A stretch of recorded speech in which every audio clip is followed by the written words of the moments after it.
It has been a busy week.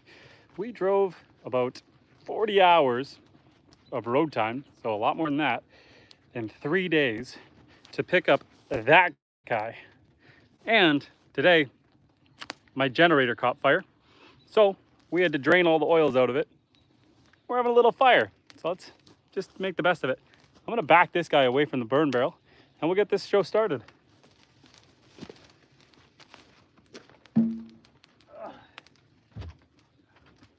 There is a bunch of oil in there, so we gotta get out of the way.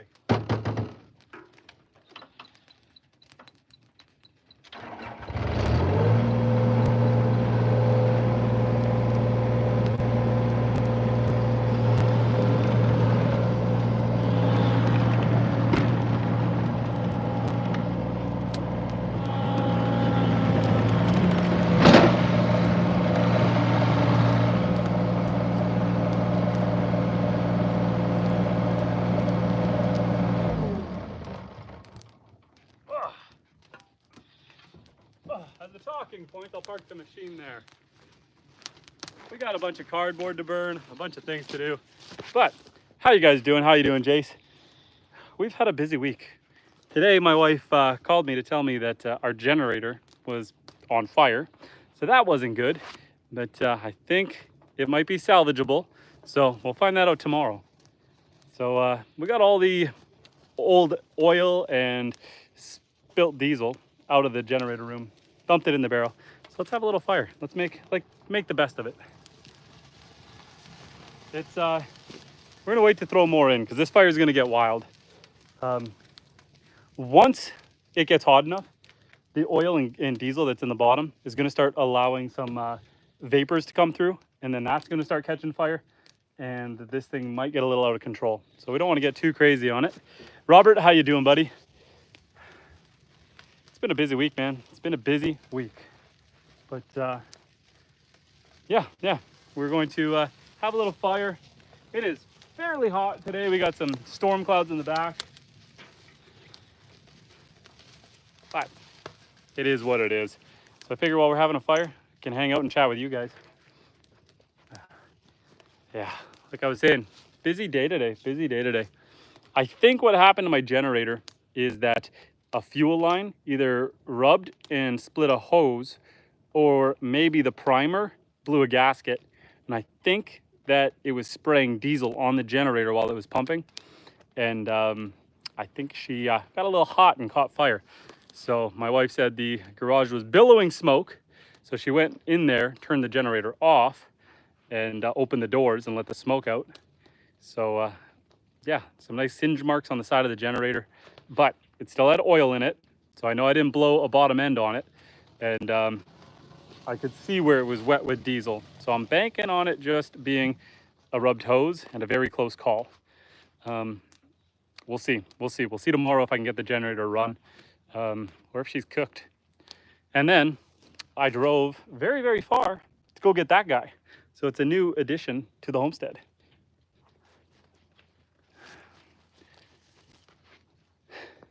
Otherwise, we're just enjoying some fire, sweating.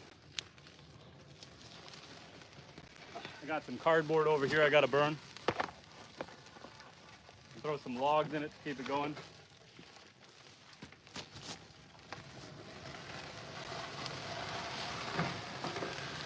There's a bunch of diesel and used oil in there, so it's gonna be a little hot, a little sizzly. We gotta kind of stay back.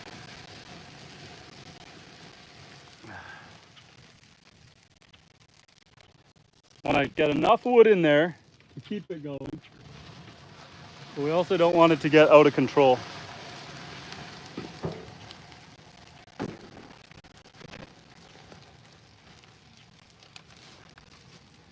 So yeah.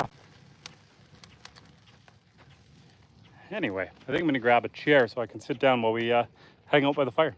Bear with me 1 second.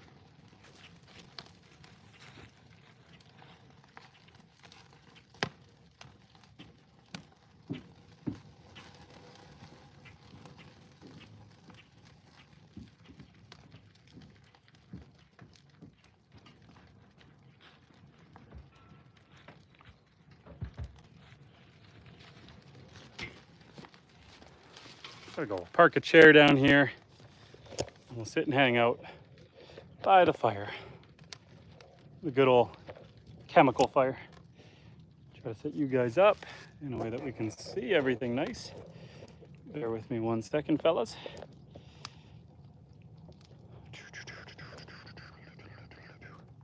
The tripod wants to fall over here.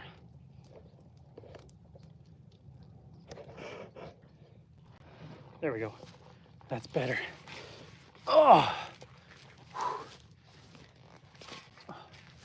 So, we're just gonna have a little bit of a hangout here by the burn barrel.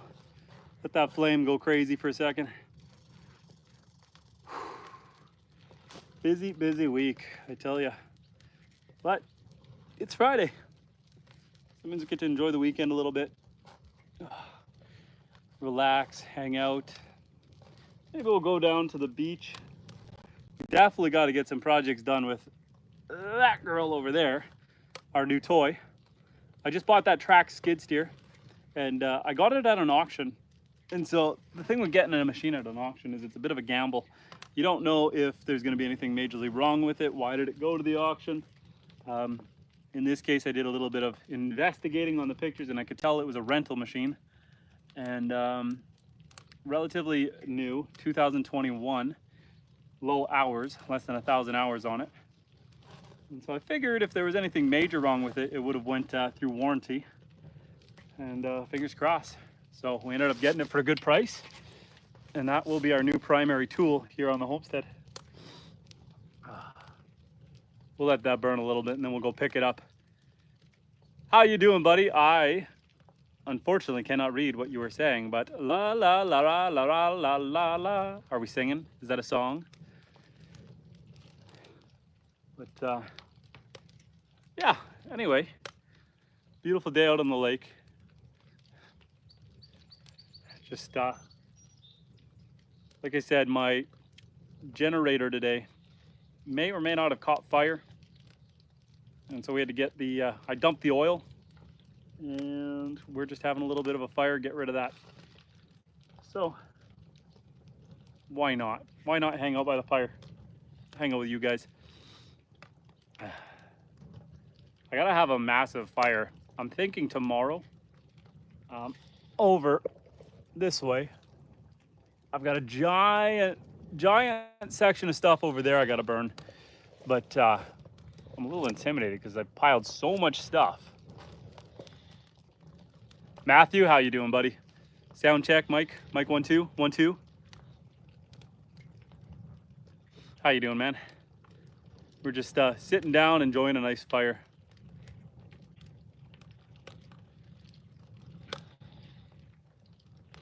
We'll do a little bit of burning of our cardboard board, some wood chips. Tidy up a little bit while we got the fire going.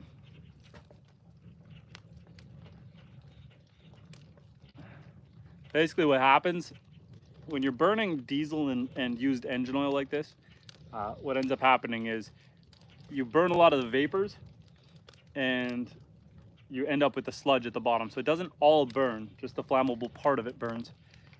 How is the temperature there? Looks like a good idea for chilly days. It's actually super hot. What happened is my generator may or may not have caught fire today. I believe what happened is a fuel line may have got a pinhole. I haven't been able to investigate yet, and it was spraying diesel on the generator, and the generator kept getting hotter and hotter, and that ended up billowing smoke out of the garage. And so because it got that hot, I dumped the used oil that was in it, and I had some extra used oil in the garage. So we put it all in the barrel, and now we're just gonna burn it off, get rid of it. So in the generator room, when I was in there trying to clean up the mess, I threw a bunch of diatomaceous earth or floor dry down on the ground, try to absorb the excess fuel that was on the ground, and bagged all that up. But yeah, it was hot in there, super hot in there. It was probably about 200 degrees Fahrenheit in that generator room. Hot enough to start erupting diesel. Like it was hot. And so yeah, I was sweltering in there. It's probably a good I'd say 87, 88 degrees Fahrenheit here right now. So I'm uncomfortable having a fire, but I wanted to burn off all that oil, get it out of there, so I can clean that room spotless, and try to find out where that leak is on that generator. So otherwise, we're just hanging out. Mary, how you doing, Mary? Shazib, how you doing, buddy? I look weird in the opposite way. What does that mean? I need you to elaborate. I am uncomfortably hot right now, but that's okay. Might throw a little bit of cardboard in there. Kind of waiting for the flame to die down a little bit. See what you do if you want to make a burn barrel. I've got some advice. Only works if you're not living directly in a city, because your neighbors will hate you. Basically, you take a steel drum. You can go to any wholesale fuel supplier. That's where I get mine. They generally have tons of old barrels, empty barrels. And then just take one of those. Ask if you can buy one or have one for free. Often they'll just give them away. And then just take a zip disc, a grinder, cut the top off, and then cut some slashes in the side for extra airflow. If you're using it for used oil, like I am right now, do not drill any holes in the bottom, because the oil will just go on the ground. But if you're just using it for wood and wood chips and sawdust and brush, drill some holes in the bottom so that water doesn't pool in there. And there you go, good old burn barrel. Aw, Shazib, you're being very kind. Thank you. I appreciate the compliments. I appreciate that, friend. We're just hanging out here. Welcome to My Wildlife. This is my YouTube channel. We are normally doing a lot of homesteading stuff. We'll probably go visit the animals once I'm sure that this thing is in control. And we can go check out the pigs, the goats, the rabbits, the ducks, the chickens, and all those fun things in a little bit. I just bought that girl at an auction. And at some point here, we got to scrape off some of the old deckling and put some new decals on it. Make it our own. I'm thinking about getting some My Wildlife decals and slamming those right on the side. Wolf, how you doing, Wolf? Good morning from Italy. Well, hello, my Italian cousin. And Binkin says, hello, you beautiful black lady. Hello, how you doing, friend? And Boing, Boig, Boig says, Tulsa, Oklahoma City, 918, brother. Good video, YouTube. Ben, how you doing, Ben? We are just up here in northern Canada at my off-grid homestead, which is very off-grid right now because my my generator caught fire today. So I'm hoping it was a surface fire and that it'll be salvageable. We'll clean off the soot. We'll go over the wiring. We'll figure that all out tomorrow and see if we can save the girl. Yeah. So hence why we're having this dangerous little fire bagoogerd behind us, because I wanted to dump the oil out of it and burn it off. Let's pick up some of those branches. Wanted to burn off the old oil, get rid of it. Having a fire on the generator, you know, I didn't know if the oil was boiling or not, so get that out of here as fast as possible. Throw some of this back in there and hope for the best.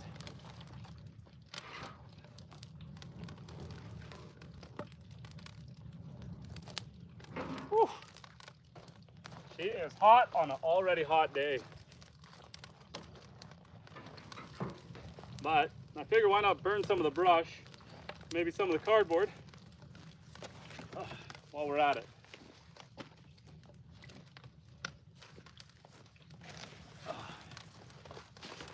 Gotta make sure I get it all in there if I'm gonna do this. Oh boy.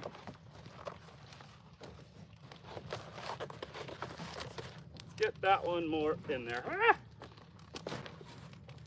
Gotta love playing with fire. Oh.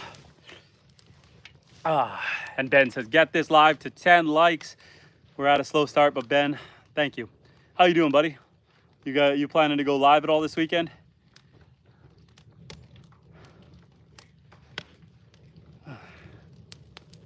Is that we're just Just gonna hang out, let that thing burn, keep it under control, burn some of our excess cardboard while we're at it. Yeah, maybe some of this wetter wood we can throw in there. Can see if we can, what shoulder is it? That shoulder? Over the shoulder, yeet! Oh, I missed. Let's try again. I missed. No shortage of chunks of wood to throw over our shoulder and hope for the best. Way out. Same spot. And Ben says, I went live yesterday and that became my most liked live stream. But yes, I plan on going live later tonight. How many views did you end up getting on that bad boy?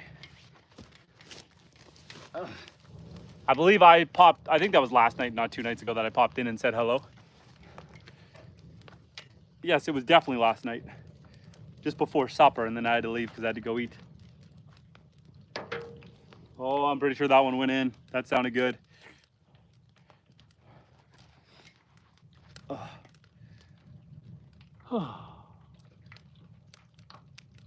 Yeah. Some nice black soot coming out of that gross fire. We'll throw a couple more logs in there as well. I got 2,000 views and 112 likes. That is a good like ratio, friend. How'd you do on fishing? Did you catch much?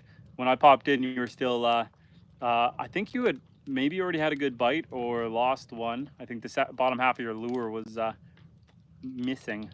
I think that's what I heard you talking about. Did you end up catching any fish? Throw a couple logs in here to just keep the fire alive. Oh boy.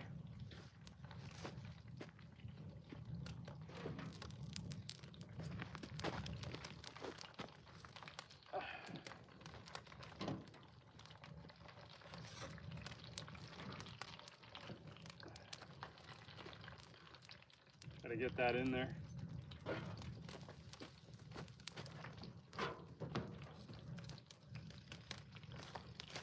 Let that continue to burn. Burn, burn, burn. Nice. So Ben says yes to, did you catch any fish? I probably lost 5 of them, but I ended up catching 10. None of them were above a pound though. That's okay. The small ones are almost more fun to catch. I'd rather catch 10 small ones than 1 big one. A lot more action, a lot more fun. But that's good. That is good. My dock right now is a little twisted up. We've had some nasty storms up this way. Not as bad as Texas, of course. You know, prayers go out to everyone who's going on down there. I cannot imagine a 30-foot increase in water height in 30 minutes. A foot a minute? That's insane. Chicken on biscuits asked if I'm homeless. If I was homeless, friend, how would I have a skid steer, a burn barrel, and on a lake? No, we are not homeless. Jesse, how you doing? We are in northern Canada, actually. We are in the far north in Canada. Ben Outdoors says, but a YouTuber with 39,000 that I watch hopped on my stream. It's always fun when you get another big streamer. I've got a couple of those, and one day you will be one of them. Right now, you're still, what, 800-900 subscribers ahead of me? Something like that. Chicken says, barrel is yours, skid steer is the park's. Nah, we're at my off-grid homestead. Actually, I've got 156 acres. I live off-grid, very off-grid right now because I think my generator caught fire today. Ugh. And yeah, it's my little piece of paradise otherwise. I actually had to drive, what did the trip take? 1734, 50-hour round trip. A 50-hour round trip to go pick that skid steer up in 3 days. It was disgusting. Ben, take care, man. We will chat later. Yes, chicken it is. Time for 10,000 chickens. Would you like to see my chickens? Would you like to go for a walk and see my chickens, chicken on biscuits? If you tell me yay and you stick around to see them, we will go for a little walk and I'll show you my my chickens. That's affirmative. Let's go take a little walk. This is the coop I'm currently building for them. So I'm in the process of building this guy up to finish it this weekend. Just need to metal screen it in, and I want to put a little bit of plywood underneath there for wind protection. But yeah, we got this guy here. We got, let's just get this out of the way. We got the nesting boxes built in here. Close that up. Now let's go see the actual birds. Metal roofing, of course, make it super legit. We got some rabbits doing rabbit things over here. Oh boy. No. Let's go get them. Oh boy, I shouldn't be walking on my freshly laid soil. Here's a couple chickens. Jesse, take care, Jesse. Sorry, Jesse, I can't name the body of water because I'm the only guy who lives on it. Hey, chicken. Hello, chicken. Let's just go towards the, back towards the fenced yard. Da-na-na-na-na-na. Here we are, friends, chasing some dinosaurs. Come on, guys. Nope. I want you to go into the fenced area. If you go in the forest, you're gonna get eaten. Back that way. Oh, I know, there's a puddle there. We don't want to go in the puddle. Oh, wet feet. We are chasing chickens today. Welcome to my live stream. Come on, guys. You guys can go back through the fence. Go back through. Don't keep running. Just go back in. Yep, there you go. Yep. One of you were smart. Oh, there you go. There you go. This is their coop. My wife stained it the other day. She's got to do one more coat, but I'll have to pick that up still. But welcome to the Wattle Inn. Welcome to the Wattle Inn. My goat was scratching her head against the fresh stain, so it didn't take to the door. We're gonna paint it instead. But yes, bears, wolves, foxes, you name it, we got it. Yeah, the foxes are the big problem. The foxes ended up picking off my ducks last winter, one by one. So we're hoping for better results this year. Speaking of which, let's take a little walk in the forest. If there's something in it, I can't show you, but I did set up my live trap again the other day. So let's go see if we got anything in the live trap. I've been trying to catch the fox. The problem is I can't snare the fox because I have a dog. I don't want my dog to get in the snare. So we've been trying to use a live trap and it has not been going very well. Here's the pontoon. We had a nasty storm. My dock got a little bit twisted up. I'm gonna have to disconnect it, make sure that fire doesn't get too crazy on me. Yeah, let's go check the live trap quick. It's just right here in the forest. Can't tell if the door's sprung shut right now. No, the door looks like, no, the door's open. There's nothing in the live trap. Here's the live trap here. What am I looking at in behind there? They're just, some birch bark, that's all. Nothing too crazy. Baby slime. We gotta hide that comment. No room for that. There we go. Baby slime, let's be appropriate here. And what is that? Jurachi? How you doing, friend? And Chicken on Biscuit says, winter will make you or break you there. Yes, the winter is the hardest. In fact, my pigs live in the forest here. So this is my pig setup. I've got a big 1/2 acre fenced off for the pigs. I've got them in electric fencing. And what I ended up doing is I got some seasonal Yorkshires. Seasonal meaning I'm gonna butcher them in the fall because I didn't know if I was gonna want to take on another winter animal. We've got goats, cows, rabbits, chickens, ducks, of course the pigs. But it's a lot of work in the winter. Keeping everyone fed, making sure everyone's waters are thawed out, everyone's got access to clean, fresh water. That's the hardest part in the winter. And so pigs, that's just another animal with another area that I got to try to keep the water thawed. And so we did seasonal to see if I'd even like them. I didn't want to commit. No beehive yet. Possibly down the road. That is something that my wife does want to do. So I'm trying to get you guys set up so I can sit down again. Ugh. A beehive is definitely something my wife wants to do. I'm thinking next year we might start getting into donkeys. So for donkeys, they're pretty pricey. Up in my area, there's no one who does it. So we got to travel at least 5-6 hours to go get one. And then you're looking at about $3,000 for a juvenile donkey. So my thoughts are, since no one does it in my area, if I got a female, juvenile female next year, the following year a male, the following year I can breed them, the following year we'd have a baby, 6 months later we can then start selling the offspring. That's a 5-6 year return on investment. But then we could start supplying the area with donkeys, and then we'd have our own donkeys for protection against them foxes. And it might end up being a win-win. So we'll see. If we start with one, we can always decide how it treats the other animals and decide if we want to get another or not.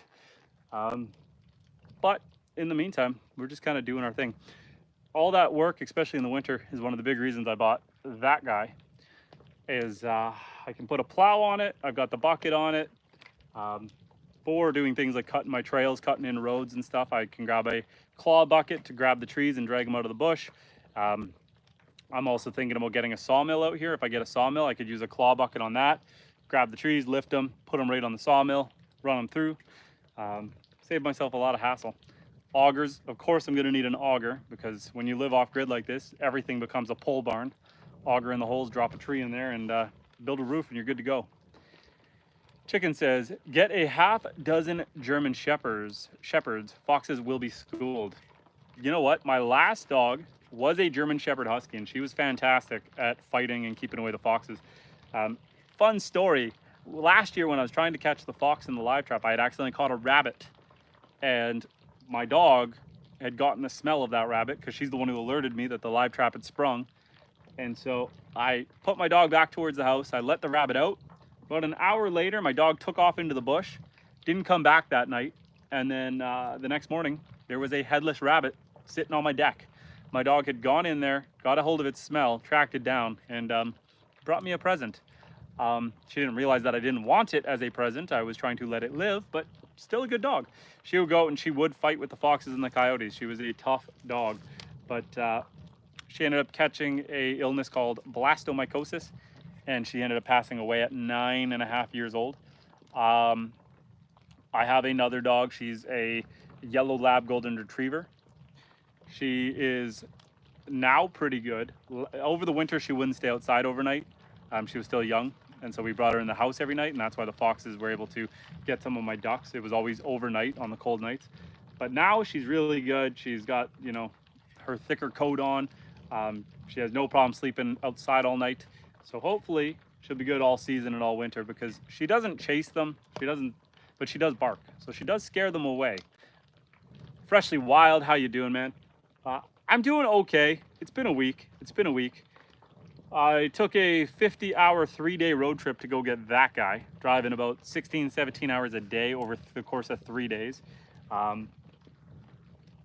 It was long, but ended up getting my skid steer. It's working beautifully.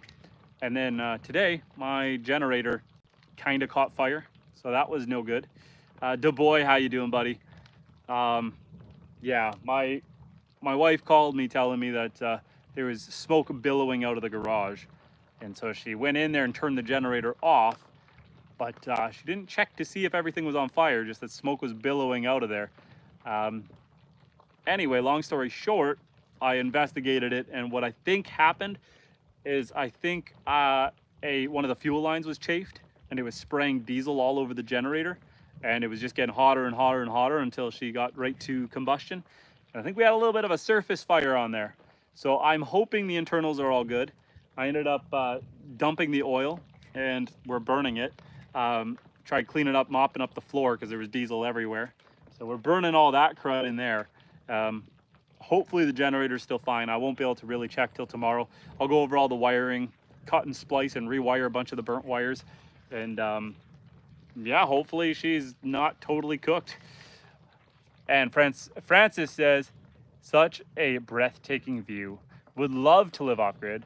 So much fishing to be done there for sure. Yes, Francis, we've done some fishing on live stream right out there. Caught lots of fish for you guys.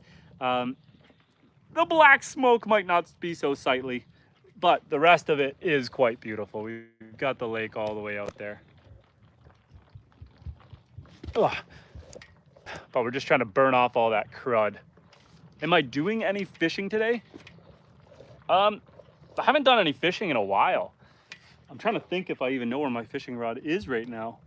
Is it down at the water or is it in the garage somewhere? That's a good question. I probably won't do any fishing today. I want to kind of be close to this burning barrel of madness. Every once in a while we can go check on the animals. We can go see the goats and stuff. We were just chasing the chickens back into the fenced area because they were out in the lawn over here. And as much as, you know, barbecued chicken tastes good, maybe not today. And Fresh Wild asks, is it a good machine? Yes. So I was a little bit nervous. I thought that it was requiring a burn. So on this machine, there's a thing called a DPF, a diesel particulate filter. And what happens is as the machines are running, they're putting out soot, and they require to run really hot for a while to burn off that soot off the fuel filter or the air filter. Well, the diesel particulate filter. But the light was there. And so I went into, yes, I did find a machine. So I went into the codes and I didn't see any codes, but I forced the manual burn. It did the burn, but then the light was still on. And so I started thinking like, oh man. So I bought this machine at an auction. It was a bit of a blind buy. And I was like, oh man, maybe that's why it's at the auction, because a DPF filter system can run you a couple grand. And so I was thinking maybe it's stuck, it's got either a bad sensor or a bad DPF, or it needs a new filter. And then I was playing with it last night and I couldn't get it to do a second burn. It wouldn't go into a burn. And so I started Googling it and watching videos and stuff. And it turns out it didn't need a burn. That light is always on. That light just means that you gotta, that's how you get to the menu to see if you have to do a burn. We got Lily here. She's coming to say hi. She says, hey daddy. Hi Lily, whoa. Yes. So anyway, Lily girl, we were talking about you. I'm saying how you're such a good livestock guardian dog, although you don't attack the foxes. We're thinking about breeding Lily next year. And so she is 2 years old. We're thinking maybe next year of breeding her with an Anatolian Shepherd. And that way, an Anatolian Shepherd is a good livestock dog. We're thinking about breeding her next year, and then we can keep a couple of the pups and help out some of our neighboring farms who are looking for some guardian dogs. And yeah, rehome all of her pups, keep a couple for ourselves. And Just a Dude says, howdy, I am not feeling well today. Everything okay, Just a Dude? What's got you down? Are you feeling sick, or are you down in Texas? What's going on with all that stuff? Nope, yes, Lily is a good girl. She's a good girl. You are. Do you scare the foxes away every night? Do you bark at them and scare them away? You get the neighbor's dogs barking 3 miles away? Yeah. Yes, she's a good girl. There's an awesome YouTube channel, Apollo and Layla. And it's these two, I don't even know what they are. They're white dogs. If I wasn't so committed to doing this myself, we'd just show her every day. Hey, Lily, could you be a YouTube star? Could you be the next Apollo and Layla? My wild Lily. Yeah, so we're just hanging out here having the burn barrel going in behind us, trying to get rid of our used oil from the generator and some of our cardboard and wood chips and all that fun stuff. You're so needy right now. She's loving the attention. She says, Dad, you normally only give the goats pets. It's not true, Lily. We give you attention too.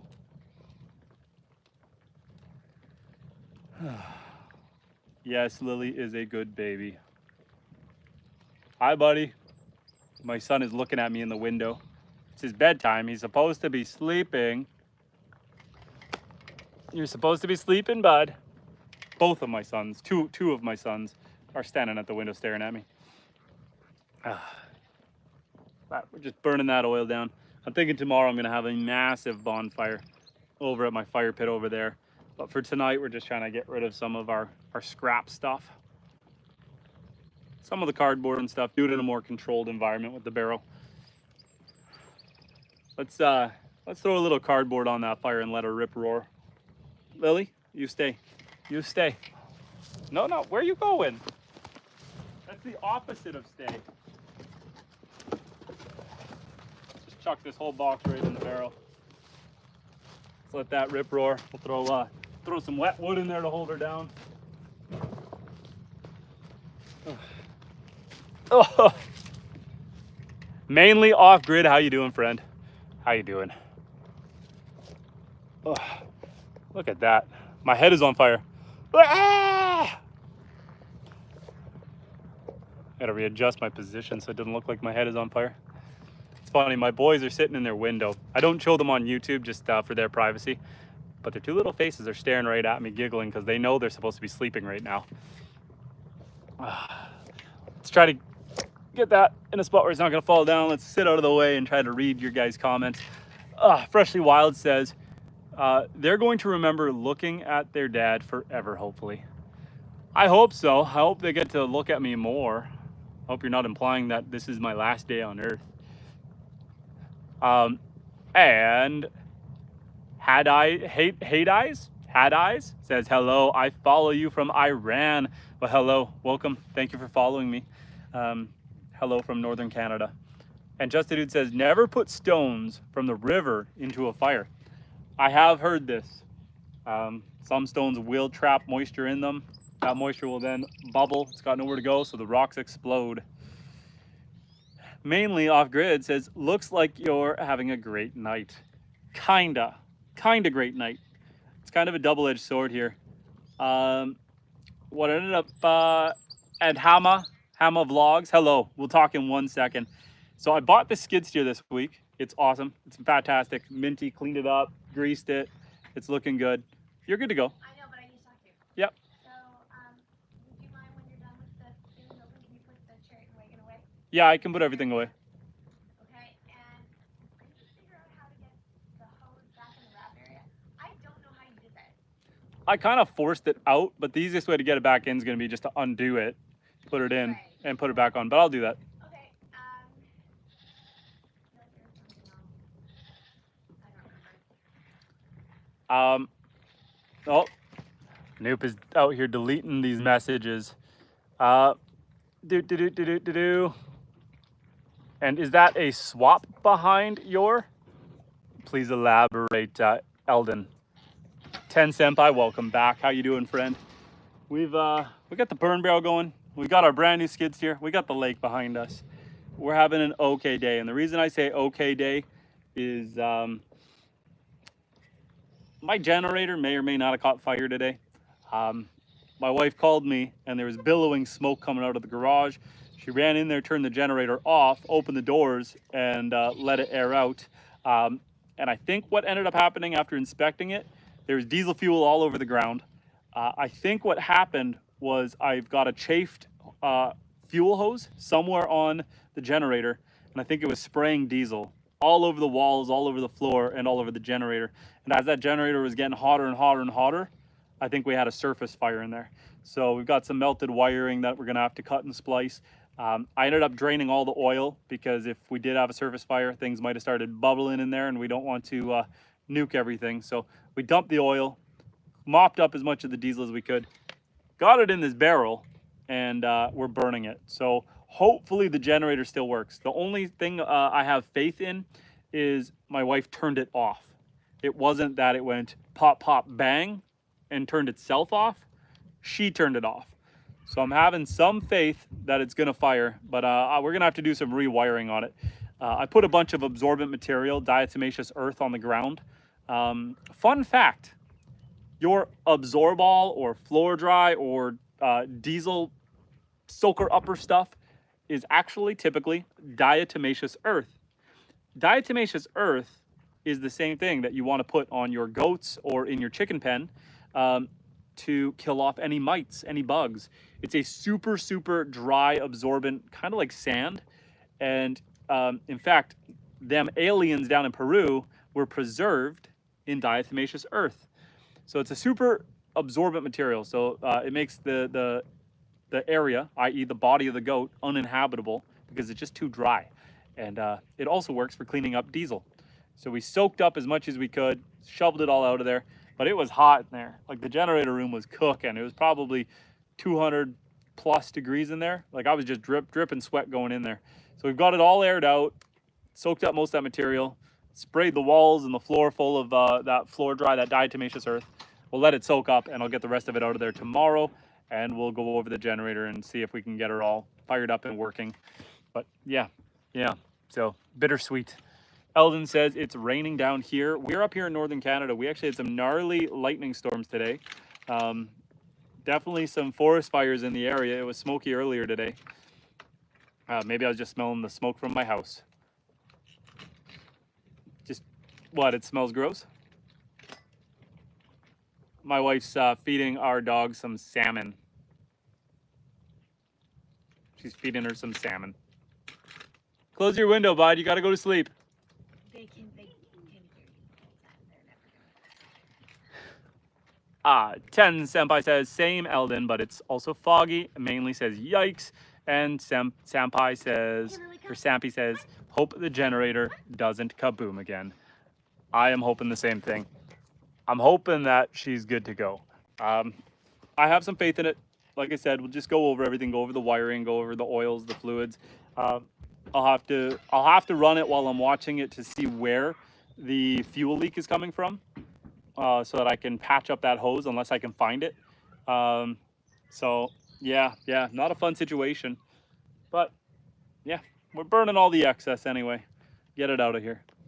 And then Monday, Tuesday, Wednesday this week, I went on a bit of a road trip. It was like 50 hours of driving, but I picked up that new girl, my tracked skid steer. It is a 2021 Gale. Oh, Lily, you got a fan here. Lily, she's playing Snoopy on top of her doghouse. Come here, Lil. Come here. Oh, she wants her salmon. Yeah, you can eat your salmon. No, go ahead. You don't have to come see me. You could eat.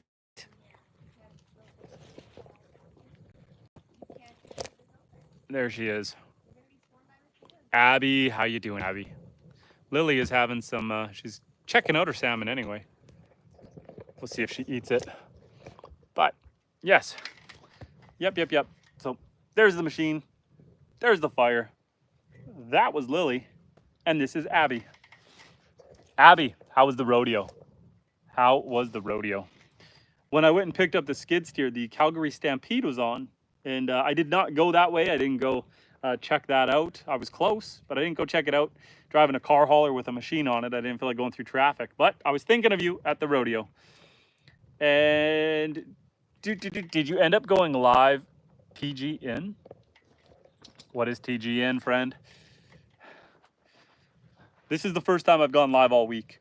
With that road trip, it was just way too busy. Last night was too busy getting home and trying to go over the machine, grease it, service it.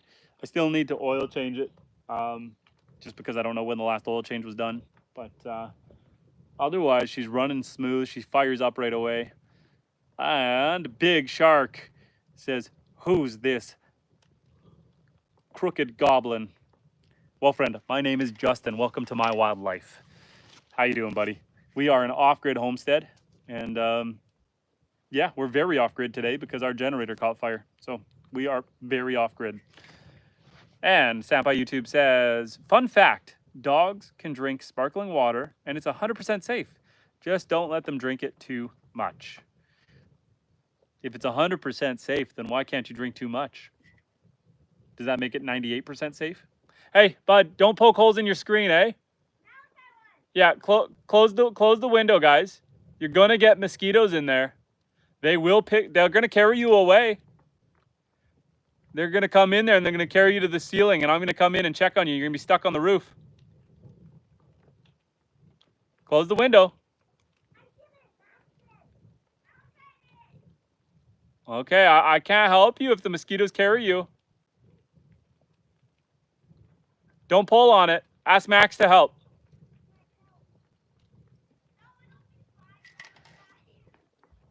Da-da-da-da. I will show you that. And Big Shark says, what is wild about this life? True buzzhole in thirsty for blood. You talking about that hole in the screen for mosquitoes? Yeah, they're nasty. They were coming in through my dryer vent the other day. So when I opened up the dryer, there was mosquitoes flying in there. It was nasty. What is wild about this life? Let me show you. You guys want to take a quick little walk? Big Shark, you got to say yes so I know you're still here if you want to see what's wild about this life. I will show you what's wild about this life if you say you want to see. Otherwise, I'm sitting here enjoying a fire. Can give you a, okay. Let's take a little walk. Let's take a little walk. So first off, what's wild about this life? I've got 156 acres. We are a peninsula. So the water here, the lake, goes all the way around my property. Let's go see that property. It's on the other side of the house. I live off grid. I'm in the far north in Canada. It gets down to minus 50. All that firewood is because I heat my house with wood. We've got a whole whack of chickens. My wife put them away for the night. That's the duck lodge. The ducks are in there too. Let's go around and go say hi to them. And while we're at it, let's go find our goats and our cow. And the pigs, they're probably hiding in the bush, trying to hide away from the mosquitoes. I raised my pigs in the forest. And we got some rabbits. Let's go say hi to our rabbits. These ones are in the pen. I got some that are more colony style. These guys are just here because they're little. Hey there, Fluffy. Hey there, little bump. Oh yes, the goats. The goats. Bah. Oh, the full size saying hello. Hi guys. Let's go see everyone. Let's go see everyone. Ben Outdoors, welcome back. There's Mimi. Here's Faye. Faye is our full size goat. You see the size difference between our miniature goats and our full size? She is an absolute unit compared to these little guys. And that's her baby. Hey, Faye. Oh, little head scratches. Head scratches, don't gore me. Don't hit me with your horns. Where's our cow? Where is she? Ah, we lost our cow. Gabby. Let's take a walk. We lost our cow. Gabby. Bah. They are like puppies. They follow me when I walk. Oh boy, we're stepping in cow poop. Let's go see where she is. She's somewhere. I don't know if she's in that field or this field. I think she's in this field. And Abby says the rodeo was good. I'm going to another one tomorrow night. That is awesome. Where's our cow? Is she back here? The problem with having too much land. Oh, there she is. I see a cow. Gabby. Come here, Gabby. Come here, Gabby. Were you trying to escape? Were you looking for a hole in the... Kimberly, how you doing, Kim? Come here, Gab. And so, Big Shark, to answer your question, we've got all the animals. We live off grid. We've got a massive property. We're always doing something. We're cutting trails, we're having fires, hanging out with the animals, building fencing, building, barns, building shacks, sheds, working on things all the time. Giving our big girl here some pets. She's been rolling around in the hay. Oh, she's chasing a goat. Hey, Bast. Bast was born here. Yes, And all the goats. This is Evie. She is the most like a puppy. Oh. Hello, girl. Ah. And so yeah. Welcome to my wildlife. Always something to do out here. Always something to do. And Abby says, sorry I left. I was dealing with a very bad situation with a popo. Did they catch you smuggling cocaine again, Abby? I told you you're not allowed to do that.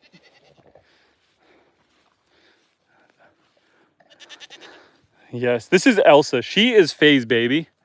And she's the fastest goat on the homestead. She is hard to catch. She is the fastest, although Maple is the most elusive. She's quick. She's quick. She's hard to catch. Vroom. But every once in a while, I do get her. I almost never catch this one.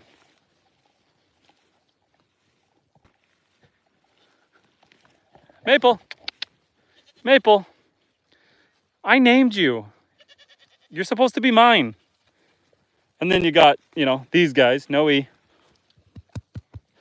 They don't mind the pets. And the big animals are enclosed, and that's already very bad. But the rabbit in the cage, what is wild about that? I'll show you the colony style rabbits. You see, here's the problem with the rabbits. I was free ranging the rabbits for a while, and they could go over the whole property. But what would happen is I got a new dog. I got Lily. And when Lily was a puppy, she didn't know what a rabbit was. And so she would chase them. And she would chase them into the forest. And then they would get eaten. And so we had to put them in cages to keep them safe. Now, they have babies right now. We got a lot of falcons, a lot of hawks, a lot of eagles. And they get eaten if you let them out. The fence here, I've got the two main fields. This one's 30 acres. And this one's like 5 acres. So right now I have them in this field because look how tall the grass is. I don't know if you can see how tall this is, but I need them to be eating in this field. Once this field gets eaten down, I rotate them into the bigger field. You really don't want them just roaming in the forest because if the wolves or bears come out, then you have an issue. So at least while they're fenced in, they're safe. That's called farming, my friend. Let's go see the bigger, the rabbits. And this is called colony style. I got a couple different pens here. Don't come in here. No. I don't want you guys in here. And the goats come out with me. So I've got, I think, just one in this pen right now. There's just one in here. That's Anna. And then I got some over here. Oh, yes. Now, Big Shark. If you are worried about them being in this area, then I believe you'll probably be worried by the fact that I plan to eat them. They are for food, all the animals, except the cow is for breeding, so she's pregnant right now. She'll have a baby next year. And some of the goats are pregnant. The goats are for milk. The cow is for producing food. The chickens and the ducks, they are all for food. They are for eggs, and the surplus are for meat. The rabbits, other than my breeders, which is Anna, the one who is alone, and the one in the cage, their babies are all for food. So, I mean, you know, that's life and death. Here's, whoa, chickens, ducks. Hi, guys. These guys, you probably missed it earlier. I let them free range during the day, but during the night, you tuck them away. Ow, Gabby. A couple reasons that you want to tuck them away at night. One, you want them to lay their eggs in the pen so you can actually collect the eggs. And then two, you don't want them to get eaten at night. There's a lot of predators out there. No. No. Okay, you guys stay. You guys stay. Hi, Gab. She's like a dinosaur. So again, with Oh, let me flip you around. With rabbits, you really can't let them live freely, so to say. We do put them in what's called a rabbit tractor so that they can kind of walk around in a caged pen, eat grass and stuff. But if you just let them out freely, they will die. They will get eaten. Rabbits are prey animals. So a prey animal just means that they are food for every other predator. And so if you just let them out to their own devices, they will get eaten. You eat the rabbits? Yes. The rabbits are specifically designed as meat rabbits. So they're not quite the same as your pet rabbit that you'd get at a pet store. The rabbits are New Zealand Flemish giants. They are bred to get really big, really fast. And so at about 2.5 months, they're about 5 pounds, and that's when we butcher them. We are in northern Canada. And Hema Vlogs. Hello, how you doing, friend? And Sampai has a Komodo dragon named Mr. Komodo. What time is it here? It is 8:46. Eric says, what are we having problems with the goats? No problems with the goats. No problems with the goats.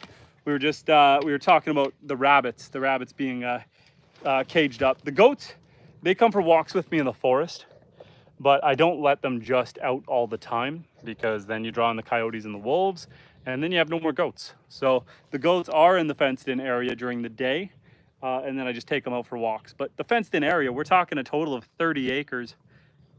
You know, they got freedom. And yeah, so we're just having a little bit of a fire ski tonight.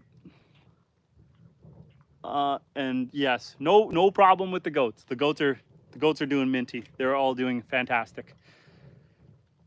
I was thinking I'm probably getting close to having to cut their toenails. So we'll have to string them up in the winch in the barn. Basically hoist them up in the air so we can snip all their toenails. And Kikalulawa says, I do. What do you do? I do. What do you do? Sampai says, my laptop charger broke and now I can't use it until I buy a new one. So a new one with my savings.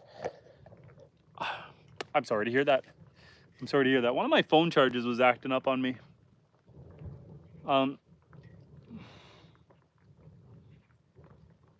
It's not open. You can't see me right now.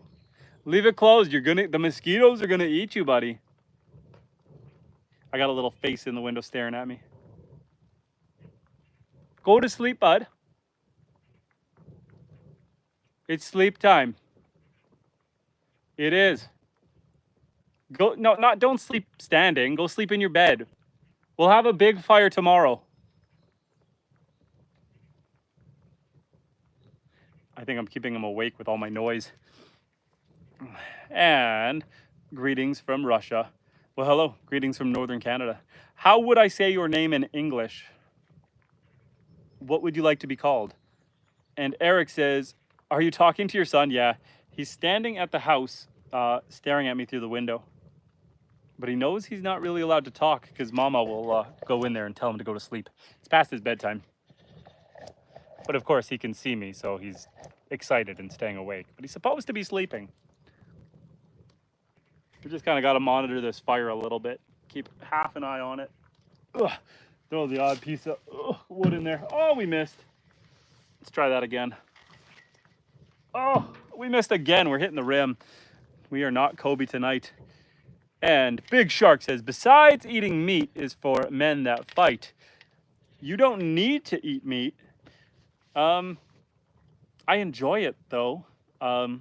Big Shark, does that mean that you are vegetarian and or vegan? I would love to hear your perspective on it. By all means. Here, this is one of the, I don't know if we can see it or we're gonna catch it right there. I might have just caught that on the stream. That was one of the vultures. I've got a family of vultures living in the area right now, and they will eat the rabbits if I let them out. Ooh, we got a different alphabet, friend. So are we saying that's Maina? Mainra? Am I close? Is it Mainra?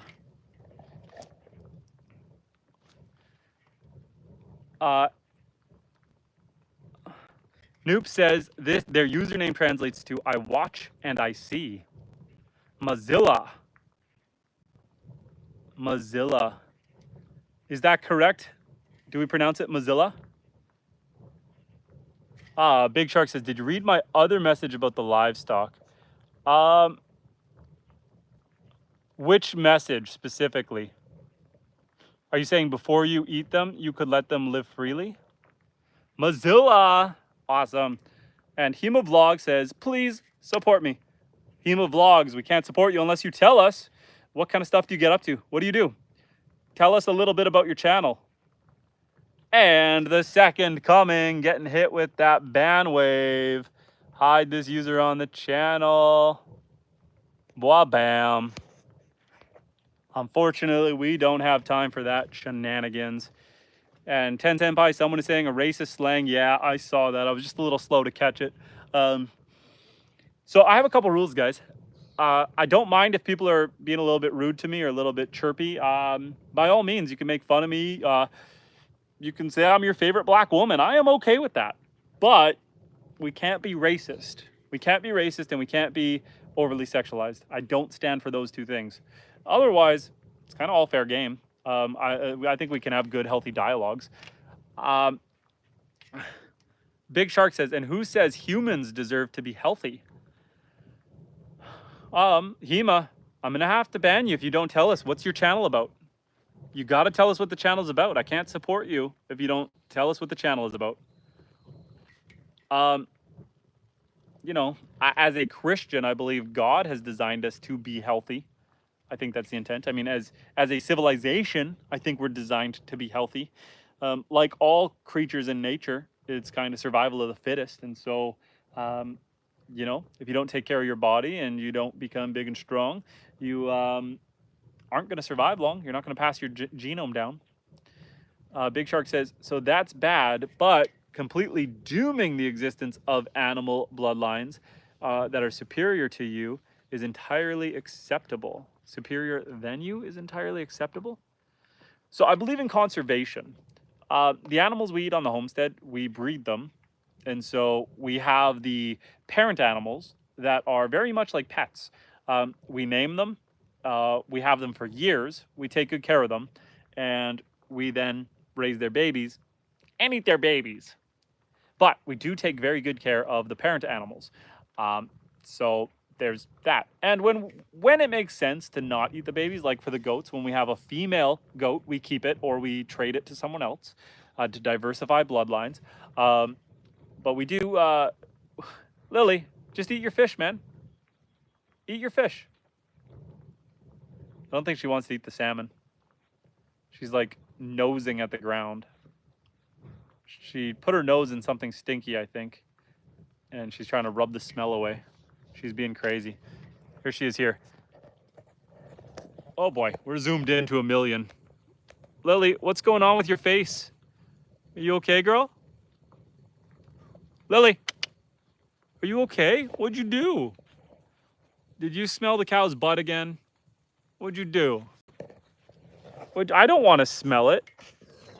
I don't want to smell you. Oh boy. Lily. No, you put your nose in the fish. Do you not like the smell of the fish? You smell like fish. She's a good puppy. She's a good girl. Hi, Lily. Hi, Lily. Okay. So, and 10 Senpai says they can make more. Common animals like chickens produce 10 babies in 15 seconds. Big Shark says, in fact, humans normally would hunt for their food. You couldn't. Then you shouldn't eat that. I do hunt, actually. Thank you for bringing that up. I am also a hunter. So I actually got 2 deer off the property this past fall. Lots of partridge, lots of wild hares. Not actually the same species of rabbits. But domesticated animals is definitely more reliable than hunting. Hunt with guns? Yes. I have gotten deer with my bow. But it is actually far more humane to do it with a gun. When you hunt with a gun, you're going to get basically an instant kill. With my 300 Savage rifle, when I shoot deer, I make sure I place the shot well. double lung shot, heart shot, the deer just falls over. Within seconds, they're dead. When I've shot them with the bow, it works, it kills them, but it's usually a little bit more prolonged. Usually I get a lung and then they will kind of drown on their own blood. It's not as nice for the animal. So I do use bows, but I also use a rifle. I prefer the rifle. I'll show that. I'll show that. So Big Shark says, you are a demon of hell that should be in the hellfire. But Big Shark, you haven't argued your point against hunting or eating domesticated animals. I'm trying to give you a chance other than just saying that eating animals is wrong isn't really justifying your point to not eat animals. Like, give me some benefits of a vegetarian only diet or a vegan diet. You know, here the interesting thing is there's studies coming out that you know, for people like myself who study the myconium, not myconium, that is baby poop. The mycelium, who are studying mushrooms and stuff. You see how interconnected and almost intelligent plants are. At some point in time, we're going to find out that plants have some level of consciousness and that eating plants could arguably be worse than eating animals, if not as bad as. And so, what do you do then? Starve? Die? I don't think that's beneficial either. Mozilla, I am so sorry, but I can't read your words. I wish I could, but I can't read Russian.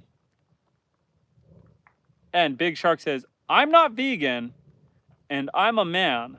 I say anything I want. Are you a vegetarian? Are you a vegetarian? Noop is out here translating Russian, having a conversation with Mozilla. Noop, you got to fill me in. I don't even know what we're talking about. So Big Shark, what you're saying then is, instead of raising an animal and caring for it and making sure it has a good life, you would rather someone else keep it in a tight pen, get it really fat, and pump it full of hormones, shoot it in the head, and eat that. And that is somehow better than raising the animals, allowing them to mate with each other and produce offspring, and let them graze in you know, my 156-acre homestead, and then harvest them for meat when the time is right. So somehow homesteading is worse than factory farming. I don't think we're on the same page, friend. And Paul says, no way. Peter says, hey guys. How you doing, Peter? Welcome back to the chat. Paul, what are your thoughts? And Blackfia says, only meat, brother, only meat. Big Shark says, I could hunt animals. I'm 195 centimeters and huge, so I deserve eating meat. However, trees make fruit for free to eat. Eating meat should be a sheer need only, and respecting those animals. I did plant an orchard. I do have a bunch of apple and pear trees, some elderberry trees. I've got Saskatoons in behind me. So I do harvest a lot. I pick a lot of mushrooms in the forest and eat those. I do hunt. I shoot a lot of birds. I shoot a lot of wild hares. I shoot a lot of deer. So I do hunt as well. But all in all, I think homesteading is very, very humane.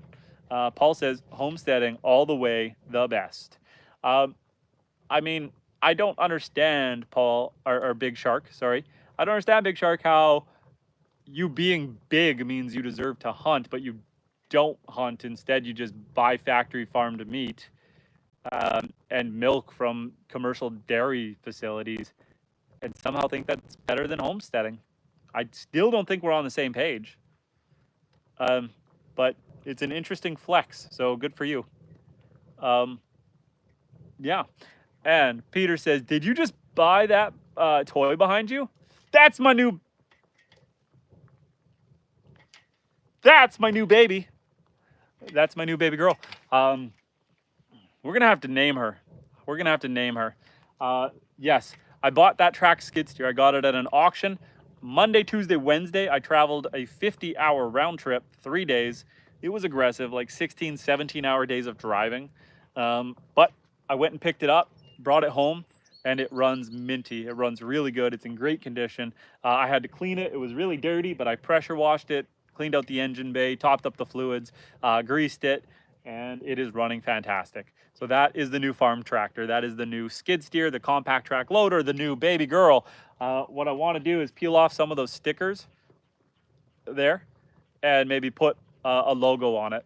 But yeah. And Big Shark says, animals for you are just tools. Not the case. So you hunt with guns, you don't have the strength to hunt. It's just very inefficient. Like I said, I do hunt with my bow as well, but it's very inefficient to try to spear an animal. In fact, that's illegal where I live. You know, if we're talking, I'm a big, strong man, I go hunt with spear, it's very inhumane because you're not going to kill the animal. When you hunt with a spear, what you're trying to do is injure the animal. And you're trying to basically wound it bad enough that you can then go finish it off, which is very inhumane compared to just shooting it and killing it. But our animals for you are just tools. They're not tools, they're my companions that provide food for my family. So again, like I said, I breed my animals and then I eat the offspring. When it comes to chickens and ducks, when we hatch eggs, the surplus males we eat and we keep all the hens for more eggs. Does that make sense? And Noop says, perhaps you can show the animals again and teach them the names in English. Peter says, new name should be Big Orange for your track steer. Big Orange? I feel like that's not sexy enough. Big Orange. I'm gonna go hopping, Big Orange. I feel like it's gotta be named something like Layla. Or it is a Gale. And 10 Sandpie says, so you expect us humans to kill a bear with our bare fists? That feels like a punny conversation. Big Shark says, do you think Canada is more peaceful and happy now or before you whites invaded them? I think that, like all land, it's never truly peaceful, but I do think it's probably more peaceful now. There's probably a lot less murder and a lot less killing. You gotta keep in mind the First Nations people were a bunch of individual groups of people that were at war with each other throughout most of history, just like everywhere else in the world. So there's less of that. Although there's a lot of gang violence and stuff, and you know, life is tough. And why not you try first? Big Shark says, oh right, you see living beings as things that provide you with things by force. And Noob says, Mozilla is wondering why there are no closed captions. Mozilla, I don't know how to do closed captions on live stream. I assumed that that is only after the video goes out. So since we're live right now, I don't believe YouTube has the option to throw closed captions on. Am I wrong, guys? Does anyone know? Is that an option? And Jezebel is a good name. There you go, Paul. I think my wife wants to name our next cow Clarabelle.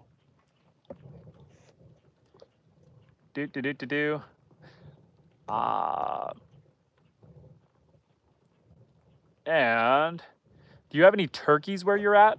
I have some turkey vultures, but on my homestead, I don't have any turkeys. My thoughts are, because I have young kids, people give mixed reviews on turkeys getting aggressive with kids. And so as of right now, until the kids are older, we're not going to do turkeys, but maybe down the road. And Peter says, now you need to teach the wife on how to drive the skid steer when you're at your 9-to-5 job. That I would like to see. I was talking to her earlier today. I was telling her that I got to teach her how to drive it.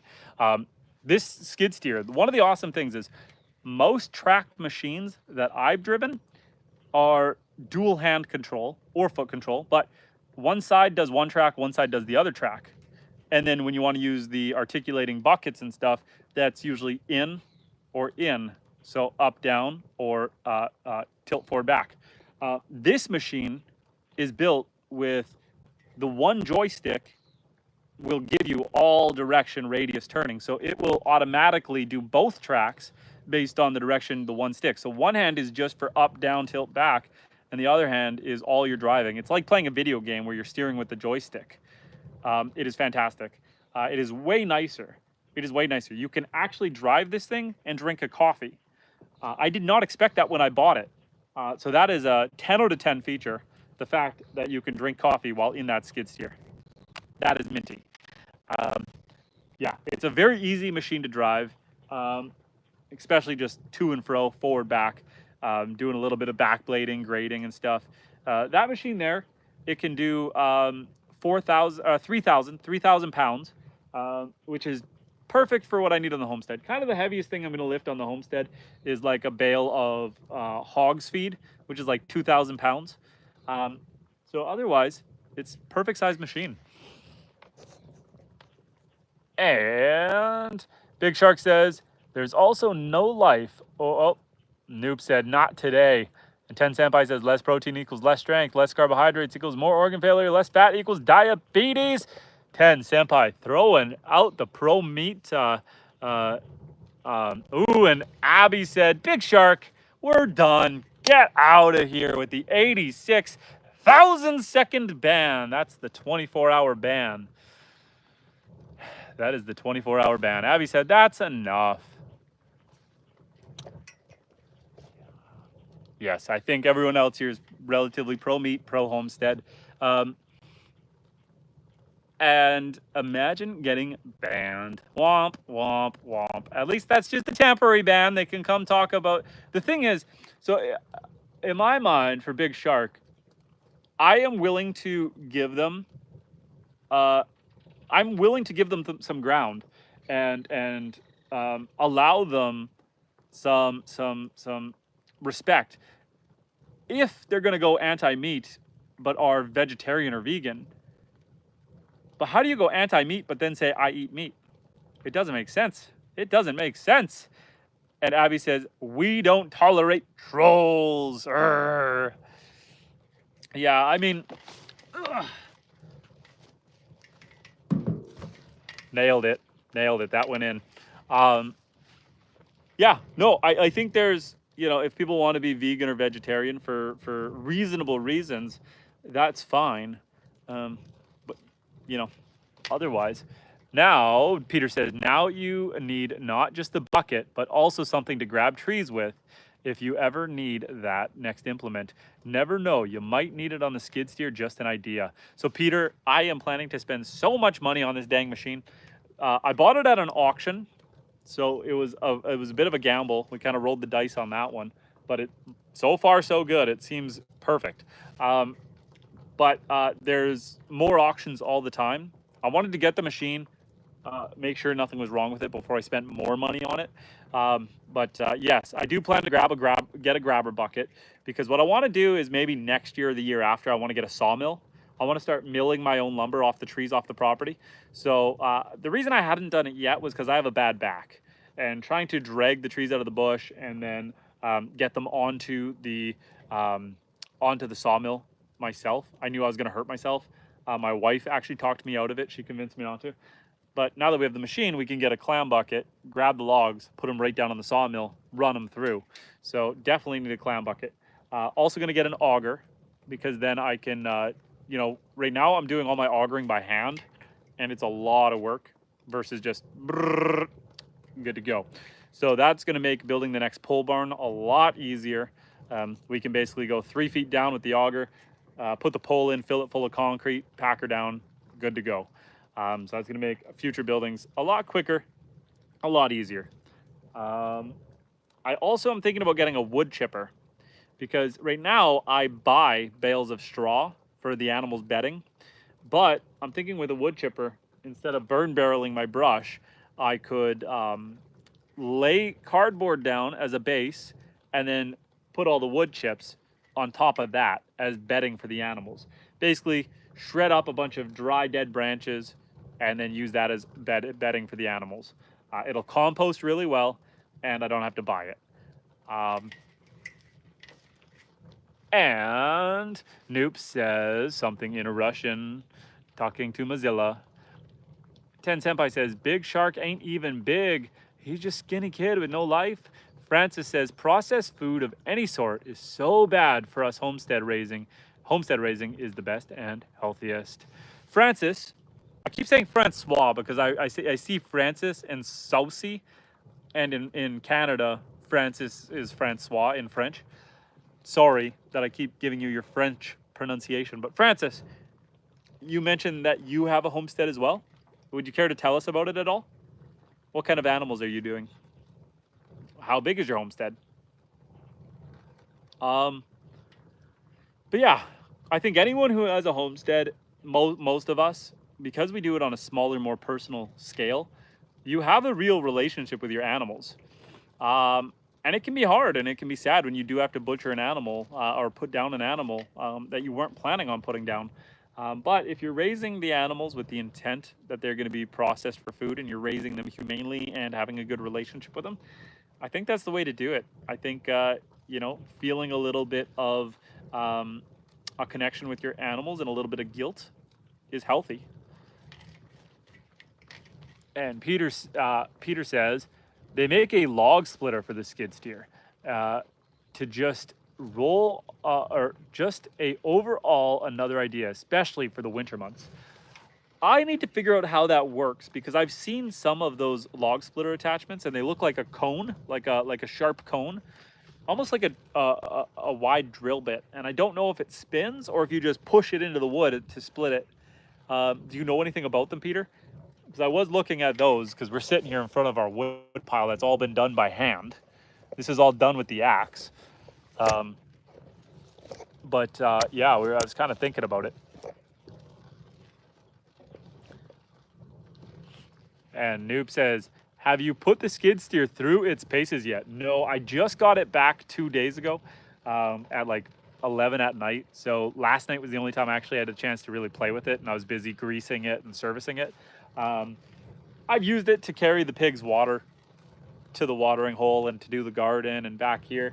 I used it just to carry the burn barrel back here. I've barely touched it. It's the weekend now, so I plan to put it through its paces a little bit this weekend. We're going to do some grading of the driveway, level out some of the yards, some of the trails. I don't know if I'm going to hook on and drag any trees out of the bush this weekend. We'll see. And Francis says, I'm very French. No worries. No, I don't have a homestead. I wish. It's my 5-year goal to live off grid. Well, Francis, all I can say about living off someone who is off grid, make sure you have some money in reserve. Make sure that you have a little bit of backup money. My generator just caught fire today. So I'm hoping that I think it was a surface fire, not internal. And so I'm hoping that I can save it. But if not, that's going to be, a minimum $2,000 bill just to keep power to the homestead. And if I were to do it properly, that's like a $6,000-$7,000 bill. So you want to have a little bit of money saved up just in case things go wrong. That's just part of homesteading. Things don't always go right, and it can get a little pricey. Nathan, welcome back to the chat, Nathan. How are you doing, friend? And Sanpai. Is it Sanpai or Senpi? Sanpai? Sanpai feels right. Is it Sanpai? Anyways, I am eating some mac and cheese right now. And Francis says, why don't you go solar power? I do have solar. I can't show you my battery setup just because it's underneath a bunch of tools right now. But why don't we take a quick walk and I will show you my solar panels. The problem is I got this homestead. Like when I bought this place, it already had some solar. I've added more, but it's not really enough. So there's my solar panels. It had these 3 in this panel, and I added 2 more up there. So I've got some solar, but the overall system is really outdated and really old. And the batteries are new. I bought $10,000 worth of batteries. So I bought a bunch of batteries. I got a big battery bank. But a couple things, friend. Ugh. So the system itself, the batteries are new, but the system itself is very dated. It's very old. And so I'm kind of maxed out. If I want to add more solar panels, so solar panels are taking in the energy and pushing through the wattage or the amps and volts. And my system can only take in 25 amps at a time. And so if I want to take in more, I need to upgrade the whole system.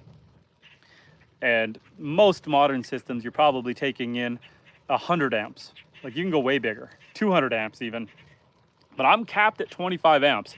Otherwise I pop fuses. So I'm right at the cap. I think I'm running 24.2 amps at max sunlight. So I just can't add any more solar. So it's just not enough to keep up.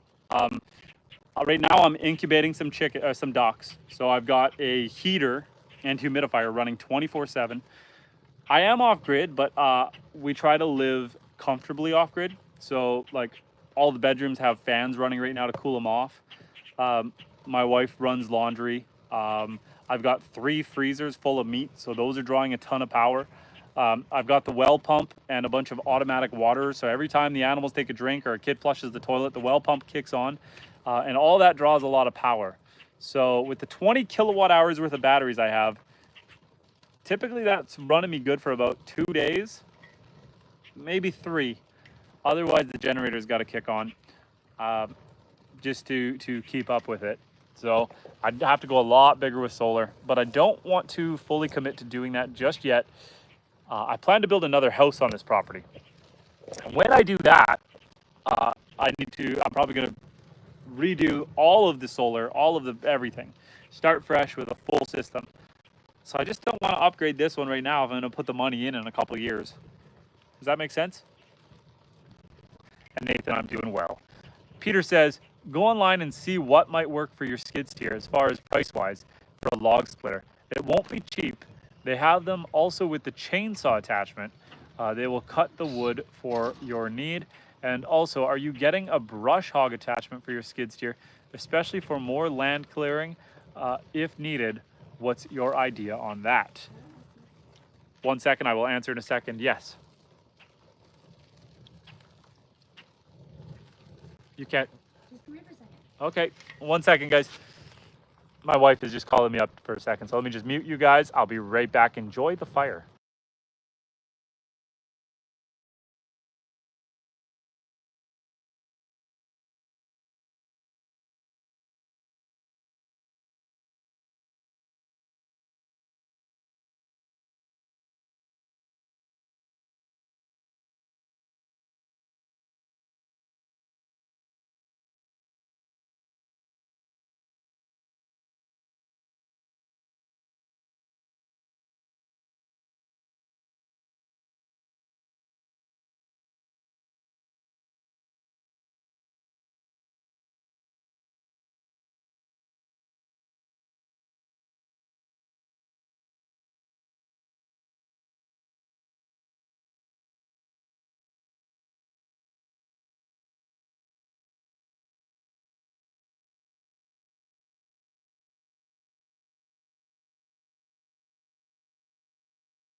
Oh, okay, sorry. What happened to the camera is it fell down. Fell over when I stepped away. But we're back. Okay, Peter. So, let's wipe some of the dirt off the screen. Yeah, I definitely want to get a brush cutter. There's so many attachments that are going to be so useful. I think my priority attachments are a clam bucket, so a grabber, an auger, and maybe shouldn't be so high on the list, but I'd like to get a skeleton bucket.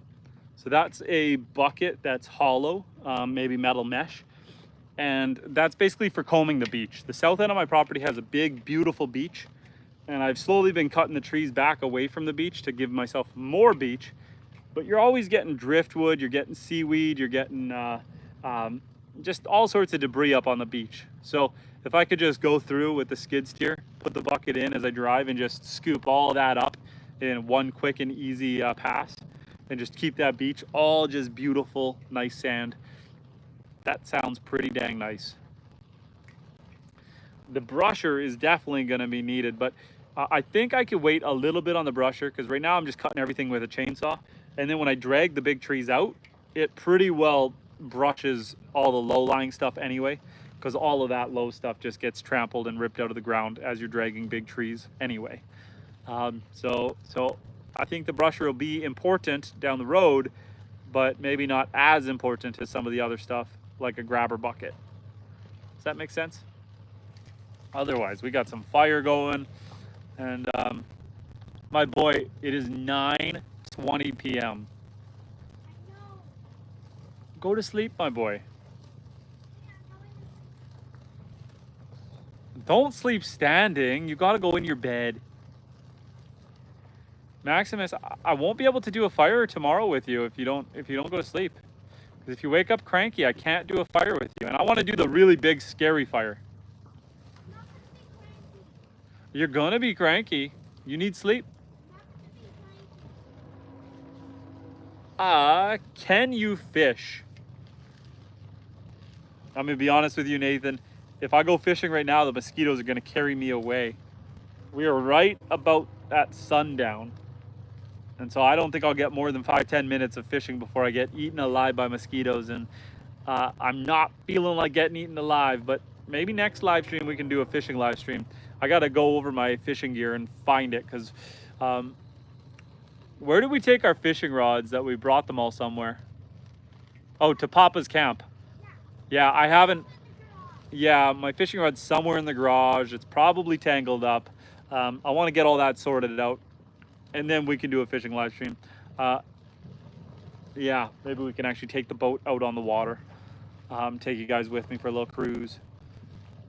That fire is just burning ferociously. Let's throw a little more cardboard in it.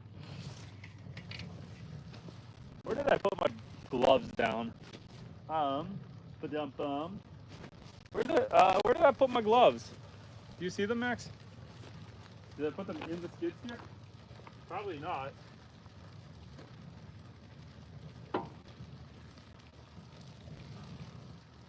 I don't know. We're gonna do it without them and hope for the best. Oh, there is a pair of gloves down by the orchard. Those are my gloves, but they're not the ones I was looking for. I don't know what I did with the other ones. They're somewhere around here. But I think I might have put them on the roof of the rabbit hutch. Let's try to get that guy down and in there. That boy, that's gonna get a little outrageous, isn't it? Holy man! I can feel the heat from here now. I know, that is hot. That is dangerous, guys. That is a dangerous fire. That piece there is about to blow away. Now we gotta watch for when any of that cardboard wants to get lift off.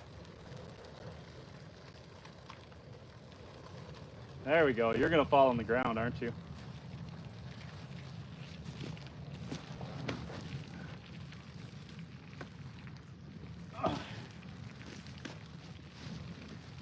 Just push that a little bit further over.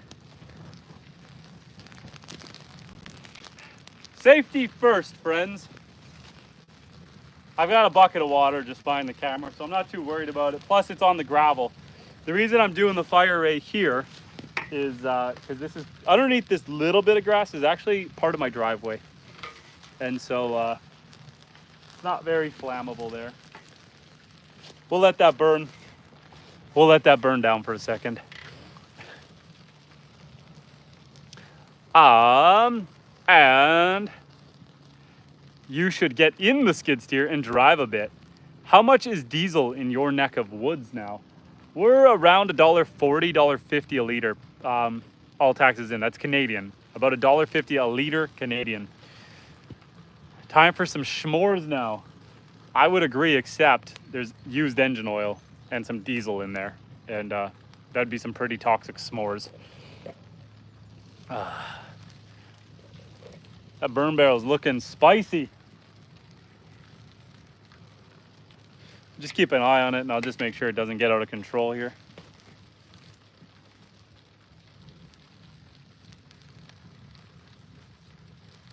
And I might as well let the ground burn for a hot minute. And Lily is playing Snoopy right now. Hi, Lily. How's your doghouse? You like your doghouse? She says, I go in when it's raining, I go on when it's not.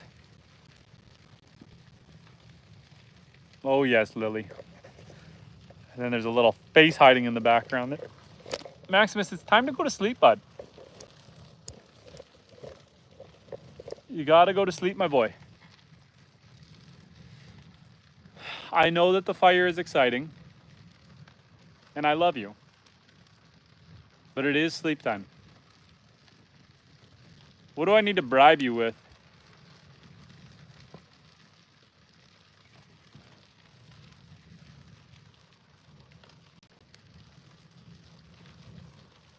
And Lily is the boss she thinks she is.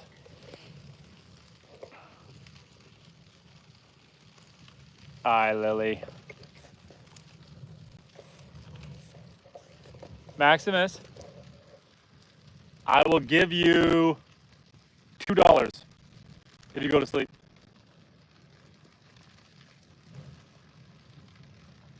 3, 5.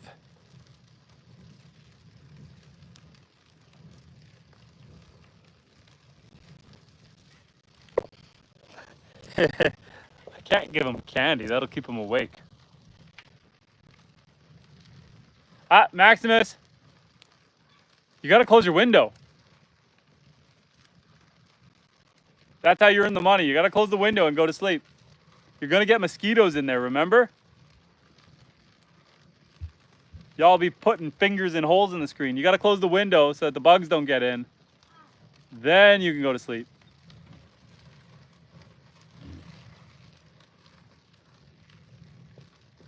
I'm gonna owe him $5. That's gonna work. He's an entrepreneur. How about toys? Well, the $5 I think did it, and then he can use that to go buy a toy.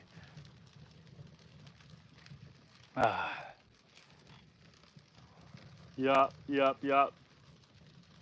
I think the next time I put a piece of cardboard in there like that, I'm gonna fold it twice so that it gets in there a little better and doesn't burn the homestead down.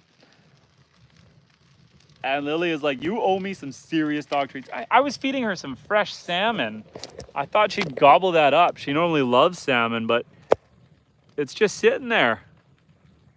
She's like, nah, I'm good. I don't want fish, I want steak. Lily. Bow wow. You eating bugs? You eating mosquitoes? Hi, Lily.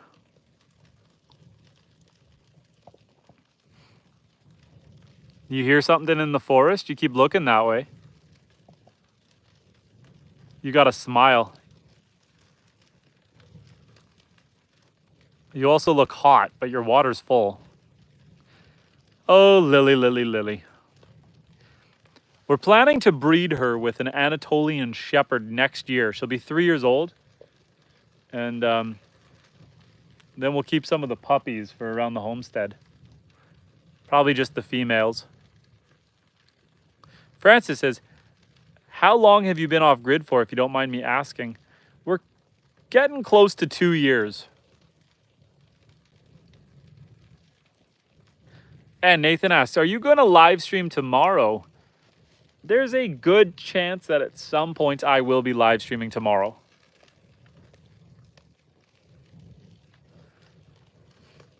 Oh, Lily. Where are you going, girl? Oh, what do we got? What's giving us grief? What do you got to chase away? She's going for a little walk. She's doing her tour of duty. She's making sure the homestead's safe.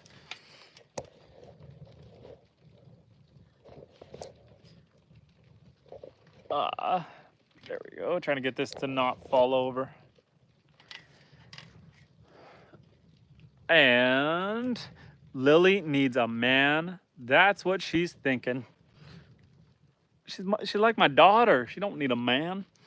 Francis says, do you enjoy life better now off-grid or before? So I guess what I would say to that is, I love that where I live, I've got 156 acres on a peninsula on the water, middle of nowhere. You really can't get that if you're on grid. So that is a huge blessing. The off-grid part does have a lot of headaches, but that's also because I'm using an old dated system that I'm trying to keep alive. So I've replaced almost everything on that generator, and then today it catches fire on me. So it's frustrating in that regard. If you're gonna do it right. Get a proper backup generator, get more than enough solar, get enough batteries, high quality batteries, install lots of fuses and breakers to keep all your equipment safe from surges. If you're gonna do it right. And it's going to be relatively painless. I've just been struggling through it with an outdated system, trying to keep it alive. I've replaced belts, I've replaced starter solenoids, starter motor, fuel pump, the voltage regulator, not once, but twice. So if you're gonna do it, just just make sure you do it right. Nathan says, I saw a video about fish. So how many fish did you catch? Your videos, I mean, my live stream. I did one live stream where I lost 5 and caught 5. I did another one where I think I only landed 2. In my life, I've caught thousands of fish. Francis says, what do you think about wind turbine for power or even water power? So for a wind turbine, I have a friend who did a wind turbine, and I'm sure things have gotten better, but this was probably about 10 years ago he did a wind turbine. And the problem was the land was really dry. He had his ground rods installed, but the land was dry, so he didn't have a good ground connection, and his wind turbine got struck by lightning. And lightning caused a power surge that fried his charge controller. So he lost his $1,000 piece of equipment, and so he had to buy another one. He did that, and maybe 6 months later, it got hit by lightning again, and it fried again. So he was out $2,000 in equipment. And from there, he never put the wind turbine back in service. So again, if you're going to do it, you got to make sure you do it right. You got to have surge protectors. You got to have your voltage regulators. You got to have your fuses and your breakers. It can work. It can work, but lightning is not your friend. And hi, Peter. I missed the message you said, but I'm starting to get eaten by mosquitoes. It is that time. It is 9:30 at night, and the mosquitoes are coming out. I think that just means we need to get more fire going. So let's throw another piece of cardboard in there. Funny and insightful. How you doing, friend? Oh, I'm doing okay. We're gonna go find my gloves quick because I think I took them off by the goats. So let's go see where I put my gloves down, if I did put them down by the goats. Because shoving this cardboard in the burn barrel, I don't want to melt my fingers off. Where did I put my gloves?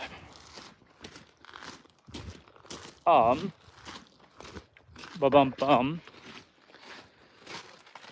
I thought I took them off over here. So far, I'm not seeing them, but we can say hi to the goats while we're here. Did I take my gloves off over here? Did I maybe put them down in this enclosure? We got to flip this around. No gloves in here. Goat! No, I didn't take them off in here. Cow. Bah. Okay, where Orion, where did I put my gloves? Did you eat my gloves? Did you eat my gloves? I have no idea what I did with my gloves. Hey, Evie. Hey, girl. Did you eat my gloves? Hmm.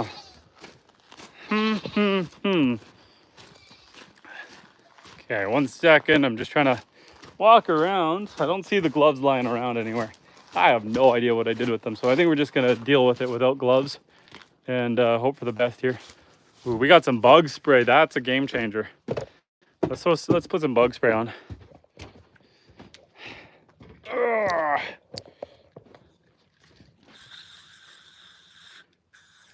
Oh.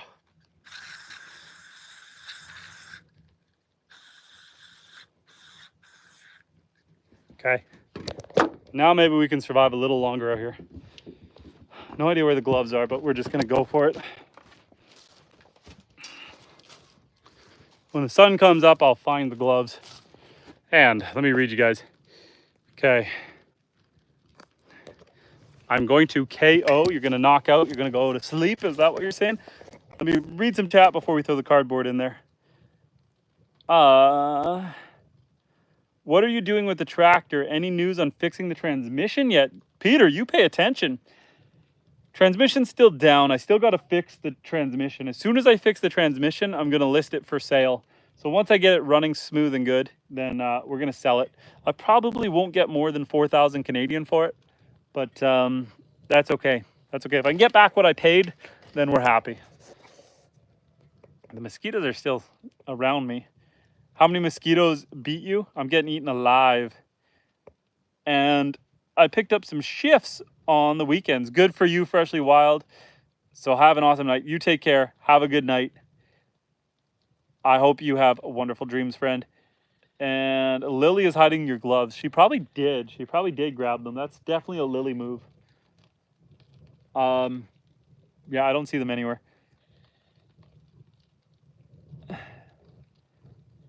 And I'm sticking around, no pun intended. I thought you had to go to sleep, friend. Don't you got your job to go to? Get some rest. Get some rest. Go to sleep. Have a good shift. You know, and we'll be back. We'll be around. Don't worry about it. It's all good. I need to get you guys standing so you don't fall over so we can grab some cardboard and throw it in the fire. Once you sell the tractor, you can start to make a payment on what? Once you sell the tractor, you can make a start of a payment on now. That's an idea. Peter, I feel like there's a word missing in there because that does not make a lot of sense to me. And Robert says, is that your new equipment? That's the new tractor. That is the new compact track loader. It is not a tractor. I am not slow, but yes, that is the compact track loader, the skid steer. It is lovely. It is lovely. It's a 2021.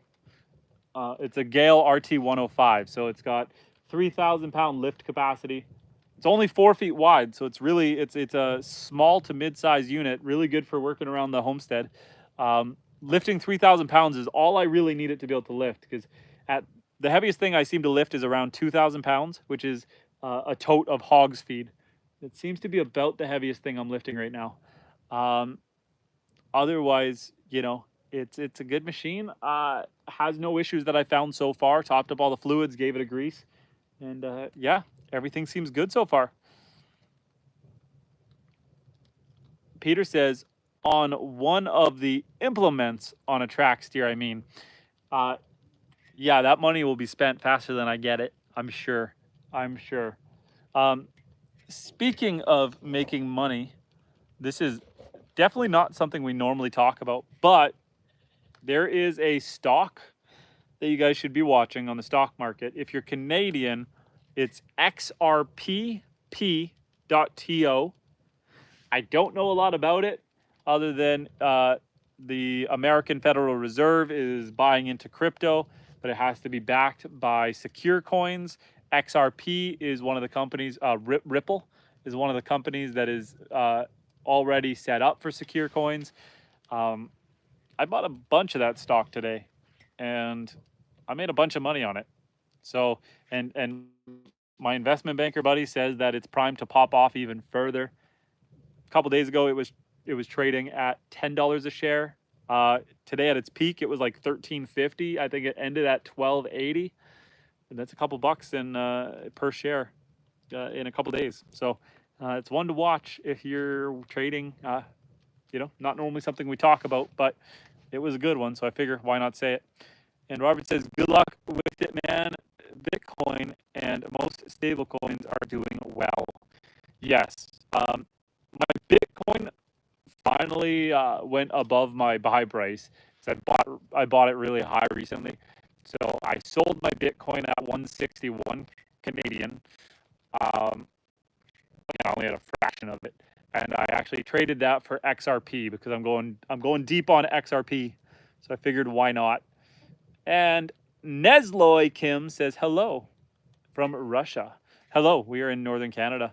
Rindy says, I'm just a single woman out in the country. What's the best starter equipment for me to knock down some small trees and move flatbed trailers on the farm? I don't know anyone to help me. Thank you.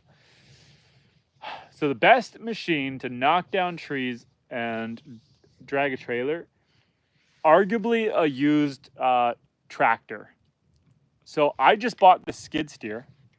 This can do it, but this is going to be my jack of all.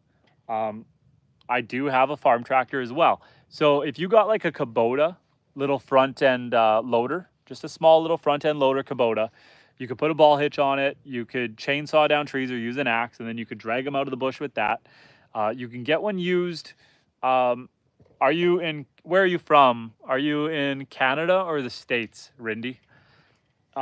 Canadian currency wise, you could get a used one that's still in good working condition, a smaller little bucket loader for probably about 12,000 Canadian, which would probably be about 7,000 American. Still a big investment. But it would do everything you need in the short term. The reason I went with this guy, this was more expensive. This one here, I got it at an auction, so it was a gamble. It's worth about 27,000 American. I got it cheaper than that, but yeah, for me, my property, I'm on a lot of clay, and so my tractor has a hard time when it's wet out here. And because my homestead is, I've got smaller barns and smaller buildings, and I'm cutting smaller trails, I wanted something more compact. I have a big tractor, but it's just too big, too clunky, too hard to use. And I broke the transmission, so I need to repair that. I think that one of these is a great machine, but it is expensive. So maybe not a starter machine. A little Kubota, a used Kubota loader or the like, something like that, will get you very far. It will do a lot. And I hope that answers your question. Peter says, I was told never buy stock from Walmart. Why it never seems to change in the USA, Canada might be different. You were told never to buy stock from Walmart? Or do you mean stocks of Walmart? Or is there a typo in there that's making it confusing?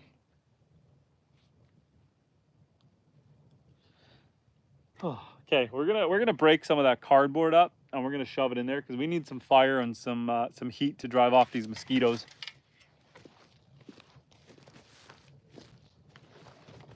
So let's try to break this down into quarters so that it actually fits in there this time.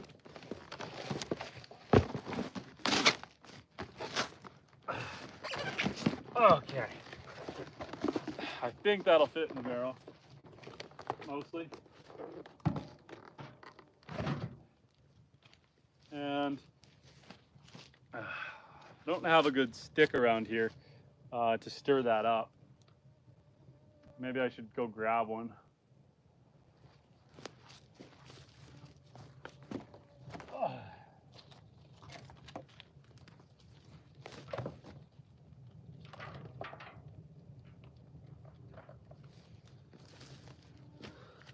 Got a little more of this wood in here. I mean, I could throw a whole log in there. But then it's gonna burn all night and we don't want to do that.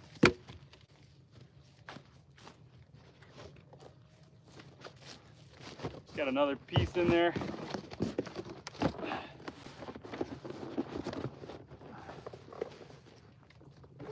Down the hatch. Let's watch that thing go, scare the mosquitoes away. And Rindy says, yes, thank you for the valuable information, blessings.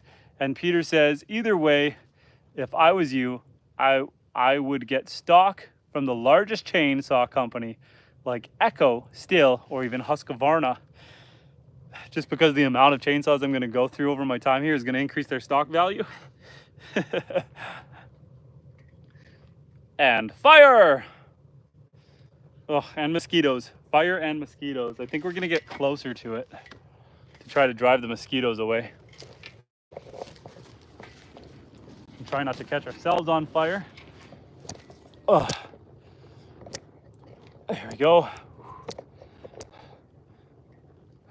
Try to see. Thought I could see my breath for a second.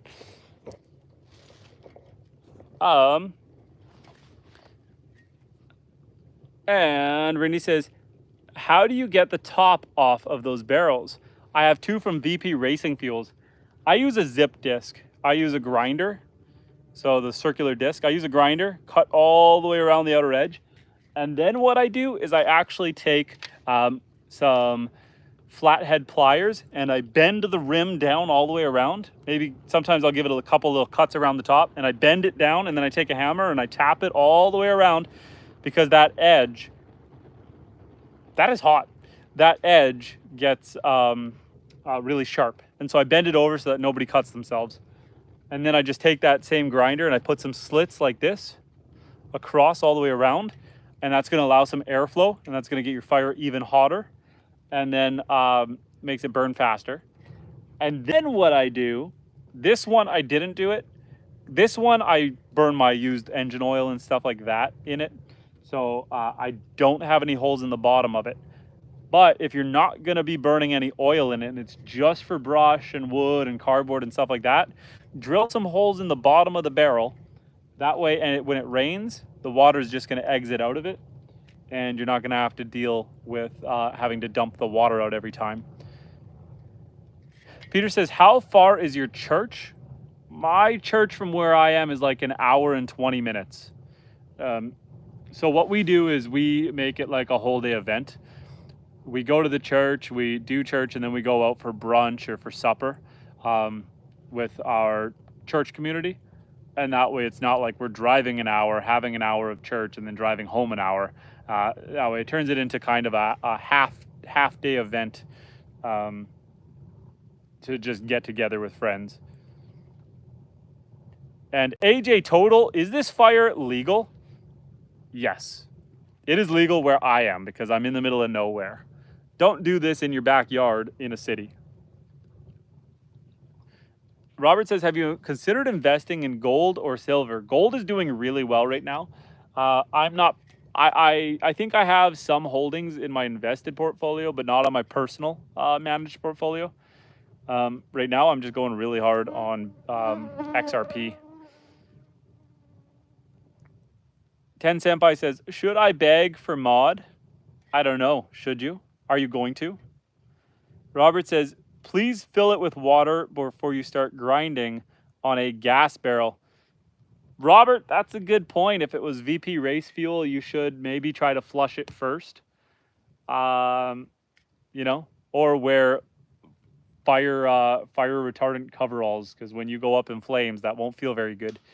Hi, pigs. Hi, piggy.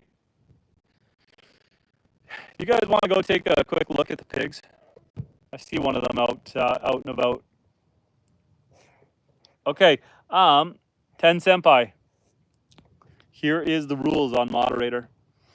Only because you've been around for so long, we're gonna try it out. But I don't want you banning anyone or timing anyone out if they're being cordial. I don't mind if people chirp me. I don't mind if they try to make a joke. As long as what I really don't stand for is racism. So you can block anyone who's saying anything racist or over sexualized content. Get that out of here. Otherwise, I'll let you know if I need someone gone. For the most part, I don't mind having back and forth conversations with people as long as it's constructive and informative. If we can keep it healthy and not angry, then I think we can both learn and grow together. So, yeah, we can do that, but just don't abuse your power.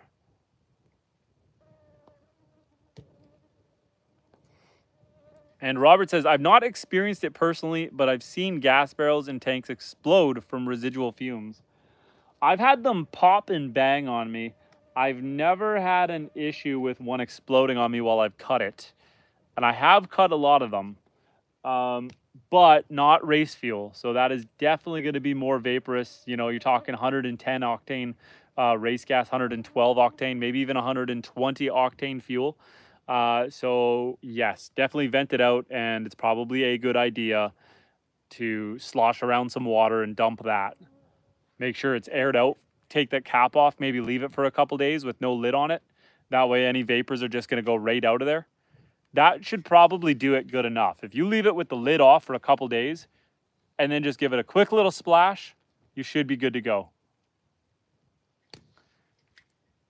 And Sandpie, you have to tell me, am I saying that right? What do you prefer to be called? 10? Sandpie?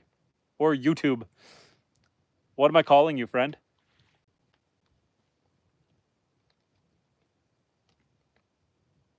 We're going to throw another piece of cardboard in there and keep that flame going just to keep the mosquitoes away from me.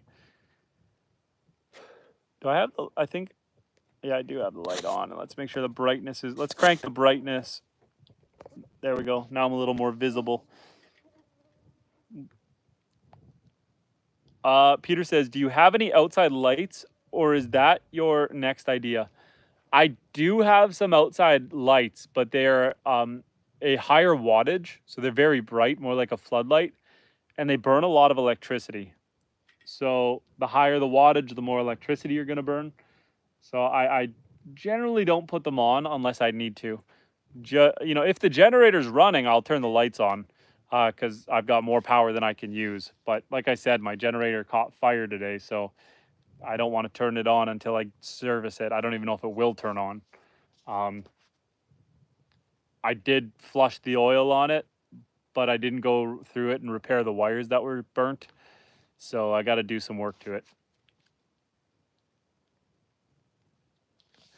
Do I permanently ban the racist slurs? So when people say the N-word in a hateful way, so if people say things in a hateful way or just to be trolls, mean trolls, you know, typically yes, I'll hide them from the channel altogether. I'll ban them. You could give them a 1-day timeout. You can give them a 5-minute timeout and tell them to cut it out. And sometimes that works. Sometimes people turn around and are super cordial. You know, often it's kids. And so when you tell them, hey, that's not cool, usually they'll smarten up. But if they don't, yeah, get them out of here. What is your average cost for electricity a day or a month between generators and solar? It's probably higher than you'd think. I'm going to say that I'm probably in it for, like, on average, probably $250 a month. Probably around $250 a month for electricity. Yeah, you'll see the option. You put them in a timeout. I don't know that you have the option to ban them. I think that's reserved for me. But you can put them on a timeout. So you get the option. I think the max is a 1-day timeout, 86,000 seconds. How about spam? I try to address it. Maybe give them just a minute timeout or something. Often it's people saying, hey, say hi to me. Hi. Hey. Hey, hi. Hey. So That's not necessarily the worst. People who are trying to get you to buy stuff or stuff, yeah, get them out of here. I see a firefly in a tree. One of my trees is just flickering out there. And is it mostly diesel or log? Diesel. Mostly diesel. If your generator ever finally dies, are you able to get a Caterpillar generator by chance?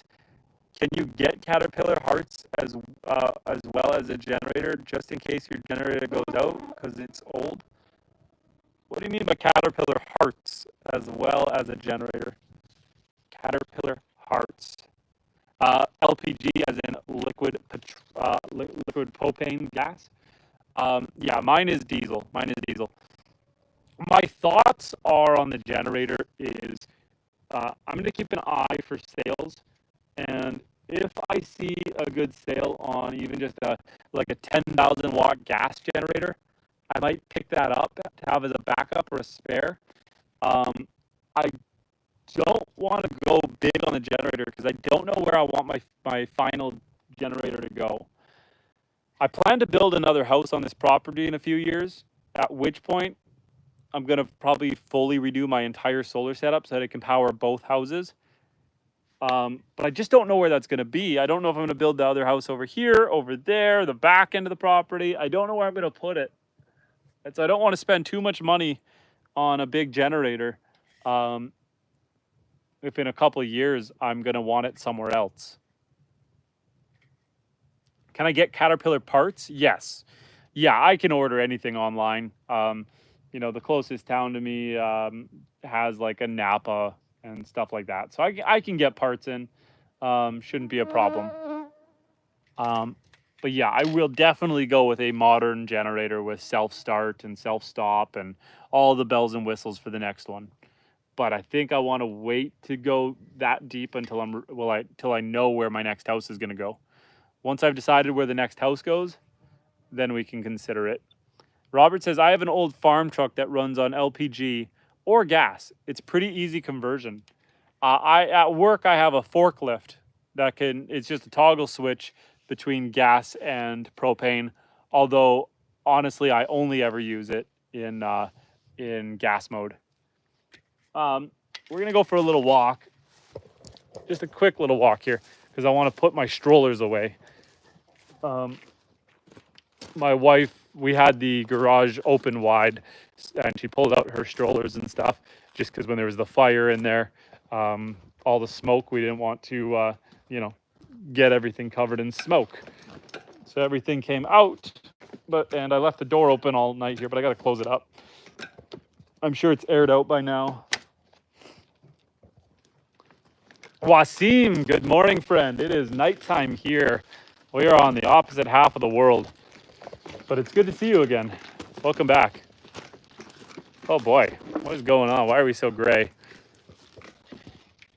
It's just so dark. The phone's having a hard time keeping up with the lighting. Oh boy, let's turn that off. It doesn't know what to do in this dark situation with the artificial light. Robert says, I bought it from a gas company with over 300,000 miles, redid the head gaskets on it, and the cylinders still had factory cross-hatching. Has it been good for you? Has it been working really well? Derico, did I see Derico in the chat? Give me 1 second, Derico. We're just closing up the garage.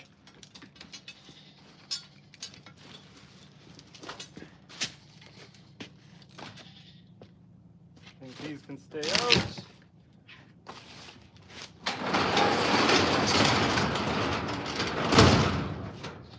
Okay, let's go back towards the burn barrel where I can catch up with you. Derico, how you doing, buddy? Let me just come over here. Let's get back towards the burn barrel for a second where we got a little bit of light coming off the fire. We'll throw some more cardboard in there, light this up. Give me 1 second, guys. Let's generate some light with our good old burn barrel.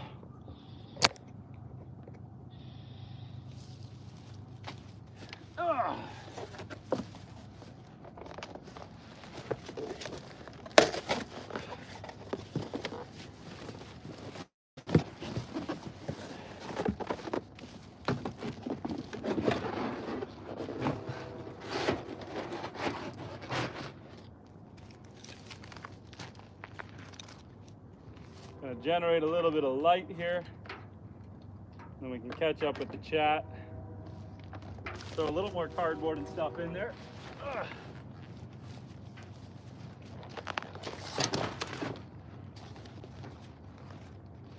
Whew.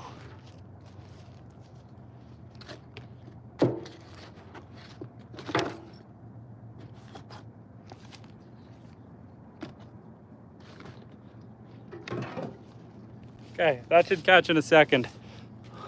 Let me see what we're saying. Bear with me while our fire catches. Wasim says, it is 5 a.m. in Germany. Derico says, how early you gotta be up to start work on the farmland? Usually get up around 5 a.m. 6 a.m. Let's say 6 a.m. Have a coffee. Get things rolling. Jack, how you doing, buddy? And Peter says it's 11 p.m. here in, is KY, what would KY be? Kentucky? Is that Kentucky, USA? And Derico says, did I hear a train? You do hear a train. There is a train running in the background. The wind is blowing towards us. Paul says, can I help be a mod? I'll accept. I enjoy your channel. Paul, I need to, you know what? Join me on one more stream and we'll make it happen. I had some issues where I made someone a mod who I probably shouldn't have, and they were abusing it a little bit and they were banning people. So now I'm a little more hesitant to add mods. But you've been around for a while. We've got some beautiful fireflies.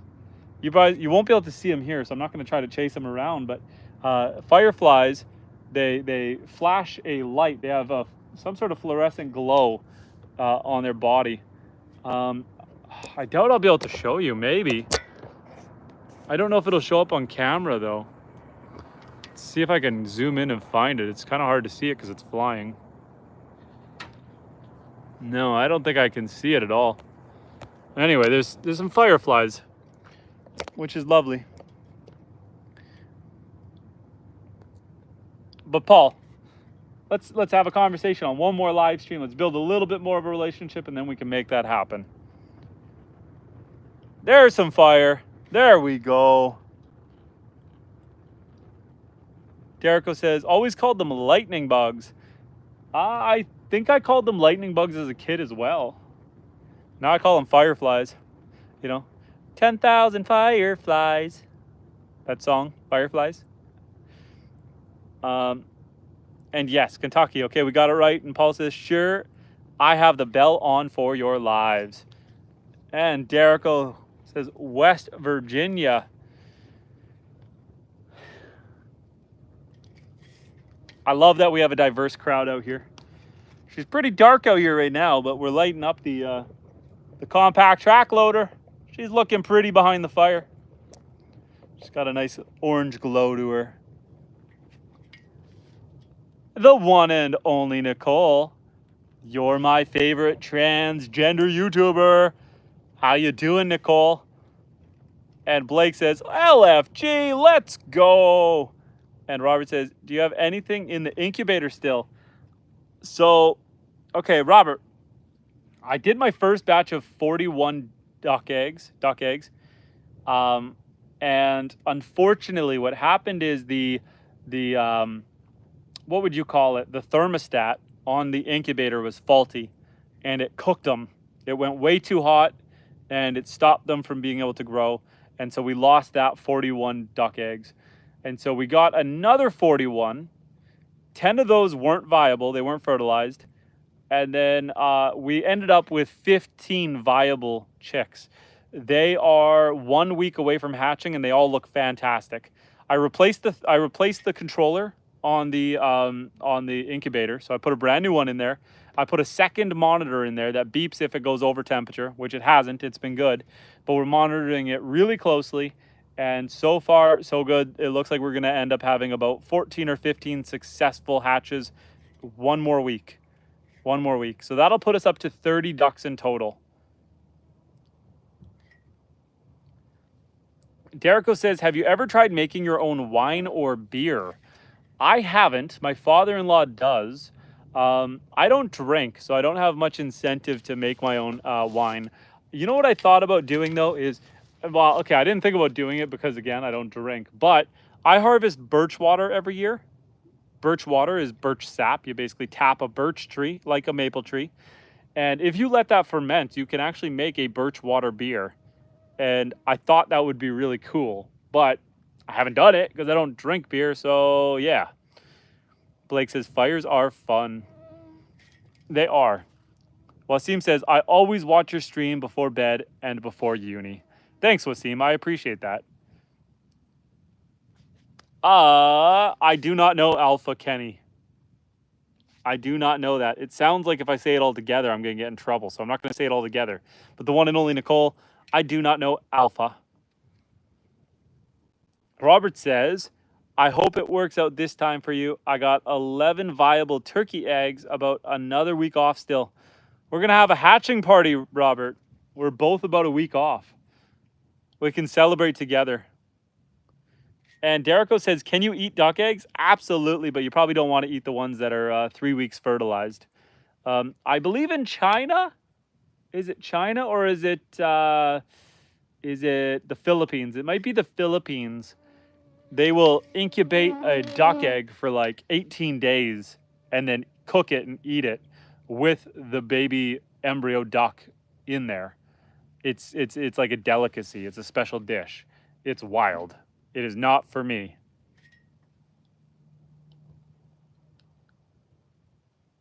Is it China? Wasim says, good for you that you don't drink. And Peter says, how many chickens do you have so far? I'm at 29 chickens. I think tomorrow I'm going to separate the hens from the roosters so I can get a good head count. I'm going to have to start thinking about culling off my surplus roosters here soon. But I need to spend some time with them and figure out which ones are the nicest. I think I'm about 50-50, so I'll probably have to keep only two of the roosters and cull off like the other, 10 or so. Does the rooster wake you up? Right now they're still young, so they haven't really started to make a lot of noise. You'll hear the odd rooster let out its cockle, but so far they're pretty quiet.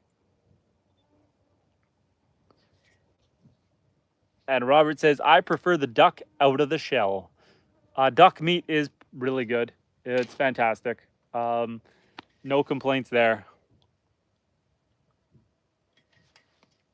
Man, oh man, the mosquitoes.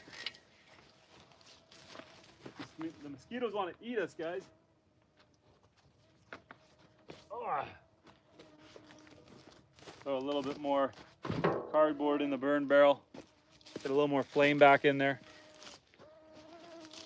Maybe a piece of wood for funsies.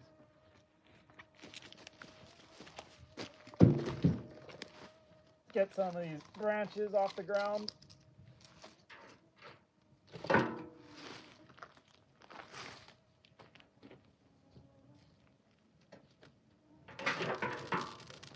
Oh.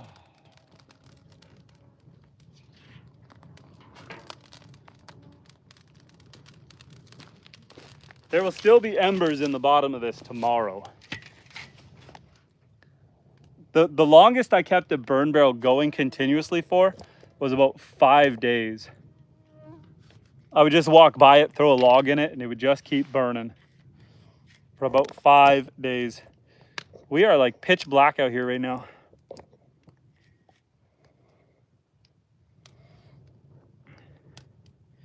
And how's the cow? Is she home now? Yes, Derek, I got the cow back on Sunday. It was a bit of a chore. She did not want to get back in the trailer and get her home. She was used to hanging out with all her cow buddies. So for the first day, she was pacing back and forth trying to find a way out of the fence. But now she has calmed down and she's happy as can be. We were having some snuggles there yesterday. She's doing good. So hopefully she's pregnant and we have a baby cow next year. And something is buzzing near the mic. There's a million somethings buzzing around my head right now. It is mosquito city out here. It's pitch black and full of mosquitoes. Peter says, do you ever have issues with mice or rats in the chicken coop? Not problems, not yet, but I've definitely seen them in and around. It does happen.